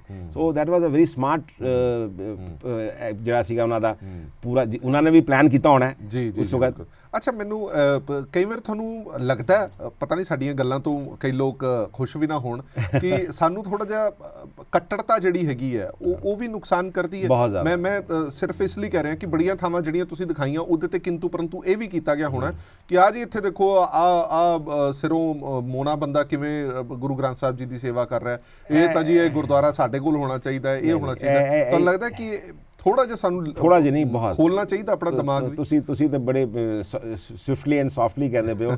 ਮੈਂ ਪਬਲਿਕਲੀ ਬੜੇ ਪੁਰਜ਼ੋਰ ਤਰੀਕੇ ਨਾਲ ਇਸ ਚੀਜ਼ ਦੀ ਅਪੀਲ ਕਰਨਾ ਹੈਗਾ ਕਿ ਸਾਡੀ ਸਿੱਖਾਂ ਦੀ ਗਿਣਤੀ ਜਿਹੜੀ ਹੈ ਨਾ, ਜਿਹੜੀ ਹੈ 1.5-2% ਰਹਿ ਗਈ, ਇਹ ਘੱਟ ਤੋਂ ਘੱਟ 20% ਹੋ ਜਾਣੀ ਸੀ ਜੇ ਅਸੀਂ ਆਪਣੇ ਕੱਟੜਵਾਦ ਨੂੰ ਥੋੜਾ ਜਿਹਾ ਬੈਕਫੁੱਟ ਤੇ ਲੈ ਕੇ ਆਂਦੇ। ਹਲੇ ਵੀ ਕੁਝ ਨਹੀਂ ਵਿਗੜਿਆ। ਬਹੁਤ ਸਾਰੇ ਐਸੇ ਨੇ ਸਿੱਖ ਜਿਹੜੇ ਸਿੱਖ ਕਿਹੜਾ ਹੈ ਜਿਹੜਾ ਸਿੱਖ ਧਰਮ ਨੂੰ ਫੋਲੋ ਕਰਦਾ ਹੈ, ਠੀਕ ਹੈ ਨਾ। ਬੇਸਿਕਲੀ ਇਟਸ ਅ ਫਿਲਾਸਫੀ, ਠੀਕ ਹੈ ਨਾ। ਉਹਦੇ ਬਾਅਦ ਫਿਰ ਆਉਂਦਾ ਹੈ ਇੱਕ ਸਰੂਪ। ਪਹਿਲਾਂ ਸਿੱਖੀ ਦੀ ਫਿਲਾਸਫੀ, ਬਾਅਦ ਦੇ ਸਰੂਪ ਜਿਹਨੂੰ ਆਪਾਂ ਖਾਲਸਾ ਦਾ ਸਰੂਪ ਕਹਿੰਦੇ ਹਾਂ। ਖਾਲਸਾ ਸੱਜਣ ਵਾਸਤੇ ਫਿਰ ਸਾਰਾ ਇੱਕ ਕੋਡ ਆਫ ਕੰਡਕਟ ਹੈਗਾ, ਸਾਨੂੰ ਫੋਲੋ ਕਰਨਾ ਹੈਗਾ, ਸਾਰੇ 5 ਕਕਾਰ ਧਾਰਨ ਕਰਨੇ, ਨੰਬਰ ਛਕਣਾ ਹੈਗਾ। ਲੇਕਿਨ ਦੂਜੇ ਬੰਦੇ ਜਿਹੜੇ ਹਲੇ ਖਾਲਸਾ ਨਹੀਂ ਬਣੇ ਪਰ ਸਿੱਖ ਫਿਲਾਸਫੀ ਨੂੰ ਮੰਨਦੇ ਨੇ, ਅਸੀਂ ਉਹਨਾਂ ਨੂੰ ਦਰਕਰਾਰ ਨਹੀਂ ਕਰ ਸਕਦੇ। ਬਥੇਰੀ ਸੰਗਤਾਂ ਐਸੀਆਂ ਨੇ ਜਿਹੜੀਆਂ ਖਾਸ ਤੌਰ ਤੇ ਸਿੰਧੀ ਸੰਗਤਾਂ ਇੰਨੀ ਗੁਰੂ ਘਰ ਨਾਲ ਜੁੜੀਆਂ ਵੀ ਨੇ ਜਿਹਦਾ ਕੋਈ ਜਵਾਬ ਹੀ ਨਹੀਂ ਹੈਗਾ, ਇੰਨੀ ਜੁੜੇ ਹੋਏ ਨੇ। ਤੇ ਮੈਨੂੰ ਇਹ ਕਹਿਣ 'ਚ ਕੋਈ ਸ਼ਰਮ ਨਹੀਂ, ਸਾਡੇ ਕਈ ਸਿੱਖਾਂ ਤੋਂ ਉਹ ਜ਼ਿਆਦਾ ਗੁਰੂ ਘਰ ਨਾਲ ਜੁੜੇ ਹੋਏ ਨੇ। ਸੋ ਸਾਨੂੰ ਥੋੜਾ ਕੱਟੜਵਾਦ ਨੂੰ ਥੋੜਾ ਜਿਹਾ ਬੈਕਫੁੱਟ ਤੇ ਲਿਆਉਣਾ ਚਾਹੀਦਾ ਹੈ। ਸਾਰਿਆਂ ਨੂੰ ਗੁਰੂ ਸਾਹਿਬ ਇਹ ਕਹਿੰਦੇ ਸੀ, ਸਾਰਿਆਂ ਨੂੰ ਰਲ ਮਿਲ ਕੇ ਲੈ ਕੇ ਤੁਸੀਂ ਅੱਗੇ ਵਧਣਾ ਚਾਹੀਦਾ ਸਾਨੂੰ। ਅੱਛਾ, ਮੈਂ ਇੱਕ ਹੋਰ ਗੱਲ ਤੁਹਾਡੇ ਤੋਂ ਪੁੱਛਣਾ ਚਾਹੁੰਦਾ। ਬੜੀਆਂ ਥਾਵਾਂ ਰਿਮੋਟ ਏਰੀਆਸ ਤੇ ਤੁਸੀਂ ਗਏ ਜਿੱਥੇ ਸਿੱਖਾਂ ਦੀ ਬਹੁਤ ਘੱਟ ਗਿਣਤੀ ਹੈ, ਜਿਨ੍ਹਾਂ ਨੂੰ ਮਿਨੋਰਟੀਜ਼ 'ਚ ਦੇਖਿਆ ਜਾਂਦਾ, ਘੱਟ ਗਿਣਤੀ 'ਚ। ਉੱਥੇ ਸਿੱਖਾਂ ਦੇ ਹਾਲਾਤ ਕੀ ਨੇ? ਰਹਿਣ ਸਹਿਣ ਕਿਵੇਂ ਦਾ, ਆਰਥਿਕ ਪੱਖੋਂ ਕਿਵੇਂ ਦੇ ਨੇ, ਐਜੂਕੇਸ਼ਨ ਕਿੱਦਾਂ ਦੀ ਹੈ, ਹੈਲਥ ਕਿੱਦਾਂ ਦੀ ਹੈ? ਕਿਉਂਕਿ ਤੁਹਾਡੇ ਕੋਲ ਪਰਿਵਾਰ ਆਉਂਦੇ ਹੋਣੇ ਆ, ਤੁਸੀਂ ਜਦੋਂ ਜਾਂਦੇ ਹੋ ਮਿਲਦੇ ਹੋ, ਉਹ ਹਾਲਾਤ ਕਿਵੇਂ ਦੇ ਤੁਹਾਨੂੰ ਨਜ਼ਰ ਆਉਂਦੇ? ਸਿੱਖਾਂ ਦੇ 'ਚ ਇੱਕ ਬੜੀ ਖਾਸ ਚੀਜ਼ ਹੈਗੀ ਕਿ ਉਹ ਕਹਿੰਦੇ ਨਾ ਕਿ go to Rome be like a Roman. So ਉਹ ਜਿੱਥੇ ਵੀ ਗਏ ਨੇ, ਅਸਾਮ ਵਿੱਚ ਨੇ ਤੇ ਅਸਾਮੀ ਬਣ ਗਏ, ਗੁਜਰਾਤ ਵਿੱਚ ਨੇ ਗੁਜਰਾਤੀ ਬਣ ਗਏ, ਬੰਗਾਲ ਹੀ ਗਏ ਤੇ ਬੰਗਾਲੀ ਬਣ ਗਏ। ਉਹਨਾਂ ਨੇ ਉੱਥੇ ਦੀ ਲੈਂਗੁਏਜ ਅਡਾਪਟ ਕਰ ਲਈ। ਹੁਣ ਜਿੱਥੇ ਤੱਕ ਆਪਾਂ ਗੱਲ ਕਰੀਏ, ਹੁਣ ਅਸਾਮ ਦੇ ਸਿੱਖਾਂ ਨੂੰ ਮੈਂ ਮਿਲਿਆ, ਉਹ ਅਸਮੀ ਸਿੱਖ ਨੇ, ਦੇ ਸਪੀਕ ਵੈਰੀ ਫਲੂਐਂਟ ਅਸਮੀ। ਲੇਕਿਨ ਉਹਨਾਂ ਨੇ ਆਪਣੇ ਬੱਚਿਆਂ ਨੂੰ ਬਹੁਤ ਐਜੂਕੇਟ ਕੀਤਾ ਹੈ। ਉਹਨਾਂ ਦੇ ਬੱਚੇ ਗਵਰਨਮੈਂਟ ਸਰਵਿਸਿਜ਼ ਨੇ, ਕੋਈ IAS ਹੈ, ਕੋਈ ਕੀ ਬਣ ਗਿਆ ਹੈਗਾ। ਸੋ ਬਥੇਰੇ ਸਥਾਨਾਂ ਦੇ ਉੱਤੇ ਹੈਗੇ। ਕੁਝ ਸਥਾਨ ਐਸੇ ਨੇ ਜਿੱਦਾਂ ਬਿਜਨੌਰ ਵਗੈਰਾ ਨੇ, ਜਿੱਥੇ ਸਿੰਗਲੀਗੜ੍ਹ ਤੇ ਇਸ ਤਰ੍ਹਾਂ ਦੇ ਸਿੱਖਾਂ ਦੀ ਗਿਣਤੀ ਜ਼ਿਆਦਾ, ਉਹਨਾਂ ਦੇ ਉਹ ਥੋੜੇ ਬਿਲੋ ਪਾਵਰਟੀ ਲਾਈਨ ਹੈਗੇ। ਅਦਰਵਾਈਜ਼ ਮੈਜੋਰਟੀ ਆਫ ਸਿੱਖ ਜਿੱਥੇ ਵੀ ਗਏ ਨੇ, ਚਾਹੇ ਇੰਡੀਆ 'ਚ ਨੇ ਚਾਹੇ ਇੰਡੀਆ ਤੋਂ ਬਾਹਰ ਨੇ, ਉਹਨਾਂ ਨੇ ਆਪਣਾ ਨਾਮ ਰੋਸ਼ਨ ਕੀਤਾ ਹੈਗਾ। ਤੇ ਉਹ ਅਸੀਂ ਕਿਰਤ ਕਰਨ 'ਚ ਕਦੀ ਪਿੱਛੇ ਨਹੀਂ ਹਟਦੇ। ਸਾਡੇ ਵਾਸਤੇ ਕੋਈ ਵੀ ਕੰਮ ਛੋਟਾ ਨਹੀਂ ਹੈਗਾ, ਚਾਹੇ ਕੁਝ ਵੀ ਕਰਨਾ ਹੋਵੇ। ਅਸੀਂ ਭੀਖ ਨਹੀਂ ਮੰਗਦੇ ਲੋਕਾਂ ਕੋਲ ਜਾ ਕੇ, ਅਸੀਂ ਕਿਰਤ ਕਰਨੇ ਆ ਤੇ ਨਾਮ ਜਪਨੇ ਆ। ਗੁਰੂ ਸਾਹਿਬ ਦੇ 3 ਜਿਹੜੇ ਸਾਨੂੰ ਕਿਰਤ ਕਰੋ, ਨਾਮ ਜਪੋ ਤੇ ਵੰਡ ਛਕੋ, ਅਸੀਂ ਉਹਦੇ ਤੇ ਸਿੱਖ ਜਿਹੜੇ ਨੇ ਉਹਦੇ ਤੇ ਪੂਰਾ ਉਹ ਕਰਦੇ ਨੇ। ਬਸ ਥੋੜਾ ਨਾਮ ਜਪਣ ਨਹੀਂ, ਅੱਜ ਕੱਲ੍ਹ ਥੋੜੇ ਪਿੱਛੇ ਹੋ ਗਏ, ਬਾਕੀ ਤੇ ਕੰਮ ਕਰਨ ਦਾ ਕੋਈ ਪਿੱਛੇ ਨਹੀਂ ਹਟਦਾ। ਹਾਂਜੀ, ਬਿਲਕੁਲ। ਅੱਛਾ, ਇੱਕ ਹੋਰ ਗੱਲ ਮੈਂ ਖਾਸ ਤੌਰ ਤੇ ਕਸ਼ਮੀਰ ਬਾਰੇ ਤੁਹਾਡੇ ਤੋਂ ਜ਼ਰੂਰ ਸਮਝਣਾ ਚਾਹੁੰਦਾ। ਗੁਰੂ ਨਾਨਕ ਦੇਵ ਜੀ ਦੇ ਚਰਨ ਛੋਹ ਪ੍ਰਾਪਤ ਧਰਤੀ ਹੈ, ਉੱਥੇ ਵੀ ਕਾਫੀ ਨੇ। ਮਟਨ ਗੁਰਦੁਆਰਾ ਮਟਨ ਸਾਹਿਬ ਵੀ ਹੈ ਨਾ, 2-3 ਥਾਵਾਂ। ਉੱਥੇ ਕਿੱਦਾਂ ਦੇ ਹਾਲਾਤ ਨੇ? ਕਿਉਂਕਿ ਇੱਕ ਡਿਸਟਰਬ ਏਰੀਆ ਮੰਨਿਆ ਜਾਂਦਾ ਕਸ਼ਮੀਰ। ਜਦੋਂ ਤੁਸੀਂ ਉੱਥੇ ਜਾਂਦੇ ਹੋ, ਜੰਨਤ ਵੀ ਕਿਹਾ ਜਾਂਦਾ ਤੇ ਡਿਸਟਰਬ ਏਰੀਆ ਵੀ ਕਿਹਾ ਜਾਂਦਾ। ਉੱਥੋਂ ਦੇ ਹਾਲਾਤ ਬਾਰੇ ਦੇਖੋ। ਹਾਲਾਤ देयर आर 2 डिफरेंट थिंग्स। ਇੱਕ ਪੋਲੀਟੀਕਲੀ ਤੇ ਦੂਸਰਾ ਔਨ ਗਰਾਊਂਡ ਕੀ ਹੈਗਾ। ਜੋ ਵੀ ਤੁਸੀਂ ਅਖਬਾਰਾਂ 'ਚ ਪੜ੍ਹਦੇ ਹੋ, ਵੇਖਦੇ ਹੈਗੇ ਹੋ ਕਿ ਅੱਜ ਹੀ ਉੱਥੇ ਇਹਨਾਂ ਨੇ ਕਸ਼ਮੀਰ ਦੇ ਅੰਦਰ ਇੰਨੇ ਸਿੱਖ ਮਾਰਤੇ। ਨਿਊਜ਼ ਕੀ ਆਉਂਦੀ, ਇੰਨੇ ਸਿੱਖ ਮਾਰਤੇ। ਕਦੀ ਕਿਸੇ ਨੇ ਇਹ ਨਹੀਂ ਦੱਸਿਆ ਕਿ ਉਹ ਸਿੱਖ ਕਿੰਨੇ ਵਰਿਆਂ ਤੋਂ ਉਸ ਲੋਕੇਸ਼ਨ ਦੇ ਉੱਤੇ ਰਹਿ ਰਹੇ ਨੇ ਤੇ ਕਿੰਨੇ ਠੀਕ ਤਰੀਕੇ ਨਾਲ ਰਹਿ ਰਹੇ ਨੇ। ਸੋ ਇਹ ਪੋਲੀਟੀਕਲ ਹੈਗਾ, ਲੇਕਿਨ ਤੁਸੀਂ ਜਾ ਕੇ ਔਨ ਗਰਾਊਂਡ ਉੱਥੇ ਅਗਰ ਲੋਕਾਂ ਕੋਲ ਪੁੱਛੋ, ਸੋ ਉਹਨਾਂ 'ਚ ਕੋਈ ਭੇਦਭਾਵ ਨਹੀਂ ਹੈਗਾ। ਜਿਹੜੇ ਮੁਸਲਮਾਨ ਨੇ ਚਾਹੇ ਸਿੱਖ ਨੇ ਰਹਿੰਦੇ ਨੇ। ਤੇ ਸਾਡੀ ਤਾਂ ਹਿਸਟਰੀ ਹੈਗੀ, ਬਿਲਕੁਲ ਸਾਡੀ ਤਾਂ ਹਿਸਟਰੀ ਗੁਰੂ ਨਾਨਕ ਤੋਂ ਲੈ ਕੇ ਗੁਰੂ ਗੋਬਿੰਦ ਸਿੰਘ ਜੀ ਮਹਾਰਾਜ ਤੱਕ ਅਸੀਂ ਮੁਸਲਮਾਨਾਂ ਦੇ ਨਾਲ ਹੈਂਡਸ ਐਂਡ ਗਲਵ ਅਸੀਂ ਹੋ ਕੇ ਚਲੇ ਗਿਆ। ਇੱਕ ਸਾਡਾ ਮੁਗਾਲਤਾ ਇੱਕ ਇਹ ਵੀ ਕ੍ਰੀਏਟ ਕੀਤਾ ਗਿਆ ਕਿ ਸਿੱਖ ਜਿਹੜੇ ਨੇ ਮੁਸਲਮਾਨਾਂ ਦੇ ਖਿਲਾਫ ਨੇ। ਸਿੱਖ ਕਦੀ ਵੀ ਮੁਸਲਮਾਨਾਂ ਦੇ ਖਿਲਾਫ ਨਹੀਂ ਸੀਗੇ। ਸਾਡੇ ਗੁਰੂਆਂ ਨੇ ਜੋ ਵੀ ਫਾਈਟ ਕੀਤਾ, ਉਹ ਜ਼ਾਲਮ ਨਾਲ ਕੀਤਾ ਤੇ ਉਹ ਜ਼ਾਲਮ happen to be a Muslim ruler. ਅਗਰ ਉਹ ਕੋਈ ਬੌਧੀ ਹੁੰਦਾ ਜਾਂ ਜੈਨੀ ਹੁੰਦਾ ਜਾਂ ਹਿੰਦੂ ਹੁੰਦਾ ਤੇ ਰੂਲਰ ਹੁੰਦਾ ਤੇ ਅਗਰ ਉਹ ਜ਼ੁਲਮ ਕਰ ਰਿਹਾ ਹੁੰਦਾ ਤੇ ਸਾਡੇ ਗੁਰੂ ਉਹਦੇ ਨਾਲ ਵੀ ਇਸ ਤਰ੍ਹਾਂ ਬਰਤਾਵ ਕਰਦੇ। ਕਿਸੇ ਵਿਸ਼ੇਸ਼ ਧਰਮ ਨਾਲ ਨਹੀਂ, ਧਰਮ ਦਾ ਕੋਈ ਲੈਣਾ ਦੇਣਾ ਨਹੀਂ ਹੈਗਾ। ਉਹ ਜਿਹੜਾ ਸ਼ਾਸਕ ਸੀਗਾ, ਉਦੋਂ ਮੁਗਲ ਸੀਗੇ, ਉਹ ਮੁਗਲ ਸੀਗੇ ਤੇ ਉਹਨਾਂ ਨਾਲ ਜਿਹੜਾ ਉਹਨਾਂ ਨੇ ਅੱਗੇ ਆ ਕੇ ਵਧੇ ਤੇ ਉਹਨਾਂ ਨੇ ਆਪਣੇ ਲਈ ਨਹੀਂ, ਲੋਕਾਂ ਨੂੰ ਬਚਾਉਣ ਲਈ ਲੋਕਾਂ ਨੇ ਕੀਤਾ। ਵਿੱਚ ਪਹਾੜੀ ਰਾਜਾਂ ਦੇ ਖਿਲਾਫ ਵੀ ਲੜਾਈ ਹੋਈ। ਉਹ ਕੋਈ ਧਰਮ ਵਿਸ਼ੇਸ਼ ਥੋੜੀ, ਧਰਮ ਵਿਸ਼ੇਸ਼ ਦੇ ਅਗੇਂਸਟ ਕਦੀ ਸੀਗੇ ਨਹੀਂ ਸਿੱਖ, ਨਾ ਅੱਗੇ ਸੀਗੇ ਨਾ ਹੁਣ ਨੇ ਤੇ ਅੱਗੇ ਕਦੀ ਹੋਣਗੇ। ਅੱਛਾ, ਇੱਕ ਆਪਣੇ ਕੋਲ ਹੁਣ ਸਮਾਂ ਘੱਟ ਹੈ। ਜਦੋਂ ਤੁਸੀਂ ਇਹ ਪੂਰਾ ਟਰੈਵਲ ਕਰਕੇ ਆਉਂਦੇ ਹੋ, ਤੁਹਾਡੀ ਟਰੈਵਲਿੰਗ ਦੇਖਣ ਤੋਂ ਬਾਅਦ ਕਈ ਲੋਕਾਂ ਨੇ ਮੈਨੂੰ ਸਵਾਲ ਕੀਤੇ ਵੀ ਯਾਰ ਅਸੀਂ ਵੀ ਜਾਣਾ, ਅਸੀਂ ਵੀ ਜਾ ਕੇ ਆਈਏ, ਉਹ ਥਾਂ ਦੇਖ ਕੇ ਆਈਏ। ਕਿੱਦਾਂ ਦਾ ਮਹਿਸੂਸ ਹੁੰਦਾ ਹੈ ਕਿ ਚਲੋ ਮੈਂ ਜੇ ਅੱਜ ਇਹਨਾਂ ਥਾਵਾਂ ਬਾਰੇ ਦੱਸਿਆ, ਲੋਕਾਂ ਦੇ ਵਿੱਚ ਇੱਕ ਕਿਉਰਿਓਸਿਟੀ ਪੈਦਾ ਹੋਈ ਹੈ ਕਿ ਹਾਂ ਅਸੀਂ ਵੀ ਜਾ ਕੇ ਆਈਏ ਉੱਥੇ। ਮੈਂ ਤਾਂ ਸਭ ਨੂੰ ਕਹਿਣਾ ਜੀ, I am 24/7 open for anyone who wants to travel. ਜਿਹਨੇ ਵੀ ਜਾਣਾ ਹੈਗਾ, ਚਾਹੇ ਨੈਸ਼ਨਲੀ ਜਾਣਾ ਹੈ, ਇੰਟਰਨੈਸ਼ਨਲੀ ਜਾਣਾ ਹੈਗਾ, ਮੇਰੇ ਕੋਲ ਆ ਕੇ ਸਲਾਹ ਲੈ ਸਕਦੇ ਨੇ। ਤੇ ਆਈ ਫੀਲ ਵੈਰੀ ਹੈਪੀ ਕਿ ਵੀ ਲੋਕ ਜਾਣ, ਟਰੈਵਲ ਕਰਨ। ਤੇ ਮੈਨੂੰ ਸਭ ਤੋਂ ਵੱਡਾ ਜਿਹੜਾ ਹੈਗਾ, ਮੈਨੂੰ ਖੁਸ਼ੀ ਇਸ ਗੱਲ ਦੀ ਮਿਲਦੀ ਹੈਗੀ ਕਿ ਗੁਰੂ ਸਾਹਿਬ ਨੇ ਮੈਨੂੰ ਚੁਣਿਆ ਇਸ ਕੰਮ ਵਾਸਤੇ। ਤੇ ਜਿਸ ਤਰ੍ਹਾਂ ਹੁਣ ਮੇਰੇ ਬਜ਼ੁਰਗ ਨੇ, ਉਹਨਾਂ ਨੂੰ ਪੈਰਾਂ ਦੀ, ਗੋਡਿਆਂ ਦੀ ਪ੍ਰੋਬਲਮ ਹੈ ਤਾਂ ਉਹ ਨਹੀਂ ਜਾ ਸਕਦੇ। ਇਸ ਤਰ੍ਹਾਂ ਬਥੇਰੇ ਘਰਾਂ 'ਚ ਐਸੇ ਬਜ਼ੁਰਗ ਨੇ ਜਿਹੜੇ ਨਹੀਂ ਟਰੈਵਲ ਕਰਕੇ ਜਾ ਸਕਦੇ ਸਾਰੇ ਸਥਾਨਾਂ ਦੇ ਉੱਤੇ। ਕਈ ਪੈਸੇ ਬੰਨਿਓ ਨਹੀਂ ਜਾ ਸਕਦੇ, ਕਈ ਟਾਈਮ ਬੰਨਿਓ ਨਹੀਂ ਜਾ ਸਕਦੇ, ਕਈ ਸਿਹਤ ਬੰਨਿਓ ਨਹੀਂ ਜਾ ਸਕਦੇ। ਤੇ ਘੱਟ ਤੋਂ ਘੱਟ ਹੁਣ ਆਪਣੇ ਪਰਿਵਾਰ 'ਚ ਬਹਿ ਕੇ ਤੇ ਉਹ ਸਾਰੇ ਦਰਸ਼ਨ ਤੇ ਕਰਦੇ ਪਏ ਨੇ। ਤਾਂ ਉਹ ਜਦ ਮੈਨੂੰ ਮਿਲਦੇ ਨੇ ਤੇ ਮੈਨੂੰ ਜੋ ਕੰਪਲੀਮੈਂਟ ਮਿਲਦਾ ਤੇ ਮੇਰਾ ਮਨ ਮਤਲਬ ਬੜਾ ਖੁਸ਼ ਵੀ ਹੁੰਦਾ ਤੇ ਅੱਖਾਂ ਵੀ ਭਰ ਆਉਂਦੀਆਂ ਨੇ। ਚਲੋ ਇੱਕ ਆਖਰੀ ਸਵਾਲ, ਅਮਰਜੀਤ ਸਿੰਘ ਚਾਵਲਾ ਦੀ ਯਾਤਰਾ ਤੋਂ ਪਹਿਲਾਂ ਦੀ ਜ਼ਿੰਦਗੀ ਤੇ ਯਾਤਰਾ ਤੋਂ ਬਾਅਦ ਦੀ ਜ਼ਿੰਦਗੀ 'ਚ ਵੱਡਾ ਕੋਈ ਬਦਲਾਅ ਨਜ਼ਰ ਆਇਆ ਤੁਹਾਨੂੰ? ਆਪਣੇ ਅੰਦਰ ਕੀ ਬਦਲਾਅ ਨਜ਼ਰ ਆਇਆ? 360 ਡਿਗਰੀ ਚੇਂਜ ਹੈਗਾ। 360 ਡਿਗਰੀ ਚੇਂਜ ਹੈਗਾ। ਮੈਂ ਹੁਣ ਜ਼ਿੰਦਗੀ ਨੂੰ ਜਿਹੜਾ ਦੇਖਣ ਦਾ ਨਜ਼ਰੀਆ ਮੇਰਾ ਬਦਲ ਗਿਆ। ਆਦਮੀ ਦੇ ਅੰਦਰ ਦੇਖੋ ਬੜੀ ਸਾਰੀ, ਮੇਰੇ ਅੰਦਰ ਵੀ ਬਹੁਤ ਸਾਰੀ ਘਾਟ ਹੋਣਗੀਆਂ ਤੇ ਲੇਕਿਨ ਮੈਂ ਕੋਸ਼ਿਸ਼ ਕਰ ਰਿਹਾ ਹੈਗਾ ਜਿਹੜੇ ਵਿਕਾਰ ਨੇ, ਕਾਮ, ਕ੍ਰੋਧ, ਲੋਭ, ਮੋਹ, ਹੰਕਾਰ, ਇਹ ਵਿਕਾਰਾਂ ਤੇ ਕੰਟਰੋਲ ਕਰਨ ਦੀ ਕੋਸ਼ਿਸ਼ ਕਰ ਰਿਹਾ। ਬਸ ਇੱਕ ਗੁਰੂ ਸਾਹਿਬ ਨੇ ਬਖਸ਼ਿਸ਼ ਹੈ, ਥੋੜਾ ਕ੍ਰੋਧ ਮੇਰਾ ਹੋਰ ਕੰਟਰੋਲ ਹੋ ਜਾਏ, ਬਾਕੀ ਤੇ ਕਾਫੀ ਕੰਟਰੋਲ। ਠੀਕ ਹੈ ਜੀ, ਚਲੋ ਬਹੁਤ ਬਹੁਤ ਧੰਨਵਾਦ ਚਾਵਲਾ ਸਾਹਿਬ ਸਾਡੇ ਨਾਲ ਗੱਲਬਾਤ ਕਰਨ ਦੇ ਲਈ। ਬਹੁਤ ਬਹੁਤ ਧੰਨਵਾਦ ਤੁਹਾਡਾ ਜੀ। ਥੈਂਕ ਯੂ ਜੀ, thank you calling me hair ਜੀ। ਅਮਰਜੀਤ ਸਿੰਘ ਚਾਵਲਾ ਸਾਹਿਬ, ਟਰਪਨ ਟਰੈਵਲਰ, ਤੁਸੀਂ ਗੱਲਾਂ ਸੁਣੀਆਂ, ਬੜੀਆਂ ਇੰਟਰਸਟਿੰਗ ਗੱਲਾਂ ਇਹਨਾਂ ਨੇ ਦੱਸੀਆਂ। ਯਕੀਨਨ ਤੌਰ ਤੇ ਜਦੋਂ ਇਹ ਸਾਰੀਆਂ ਚੀਜ਼ਾਂ ਦੱਸ ਰਹੇ ਸਨ ਤਾਂ ਇੱਕ ਤੁਹਾਡੇ ਮਨ ਦੇ ਅੰਦਰ ਇੱਕ ਵਲਵਲਾ ਜ਼ਰੂਰ ਪੈਦਾ ਹੁੰਦਾ ਹੈ ਕਿ ਯਾਰ ਜੇ ਇਹ ਜਾ ਸਕਦੇ ਨੇ ਤਾਂ ਅਸੀਂ ਕਿਉਂ ਨਹੀਂ ਜਾ ਸਕਦੇ? ਜਾਣਾ ਚਾਹੀਦਾ ਹੈ, ਕਿਉਂਕਿ ਗੁਰੂ ਸਾਹਿਬ ਦੇ ਜਿਹੜੇ ਸਥਾਨ ਨੇ, ਚਰਨ ਛੋਹ ਪ੍ਰਾਪਤ ਧਰਤੀ ਹੈ ਜਿਹੜੀ, ਉਹਨਾਂ 'ਤੇ ਜਦੋਂ ਤੁਸੀਂ ਜਾਓਗੇ, ਜੋ ਅਸੀਂ ਇਤਿਹਾਸ ਸੁਣਦੇ ਹਾਂ, ਅਸੀਂ ਟੀਵੀ ਤੇ ਦੇਖਦੇ ਹਾਂ, ਤੇ ਜੋ ਉੱਥੇ ਜਾ ਕੇ ਮਹਿਸੂਸ ਕਰਦੇ ਹਾਂ, ਉਹਦੇ ਵਿੱਚ ਜ਼ਮੀਨ ਅਸਮਾਨ ਦਾ ਫਰਕ ਜ਼ਰੂਰ ਨਜ਼ਰ ਆਉਂਦਾ। ਉੱਥੋਂ ਬਹੁਤ ਸਾਰੀਆਂ ਗੱਲਾਂ ਤੁਹਾਨੂੰ ਸਮਝਣ ਨੂੰ, ਸਿੱਖਣ ਨੂੰ ਮਿਲਦੀਆਂ ਨੇ। ਜ਼ਿੰਦਗੀ ਦਾ ਫਲਸਫਾ ਮਿਲਦਾ, ਸਿੱਖੀ ਦਾ ਫਲਸਫਾ ਮਿਲਦਾ। ਇਸੇ ਕਰਕੇ ਅਸੀਂ ਚਾਵਲਾ ਸਾਹਿਬ ਨੂੰ ਅੱਜ ਆਪਣੇ ਸਟੂਡੀਓ 'ਚ ਬੁਲਾਇਆ ਤਾਂ ਜੋ ਇਹਨਾਂ ਦਾ ਜਿਹੜਾ ਐਕਸਪੀਰੀਅੰਸ ਹੈ ਉਹ ਅਸੀਂ ਸੁਣ ਸਕੀਏ, ਸਮਝ ਸਕੀਏ ਤੇ ਅੱਗੇ ਵੰਡ ਸਕੀਏ। ਦੇਸ਼ ਦੁਨੀਆ ਦੀ ਬਾਕੀ ਖਬਰਾਂ ਲਈ ਬਣੇ ਰਹੋ PTC ਨਿਊਜ਼ ਦੇ ਨਾਲ। ਧੰਨਵਾਦ।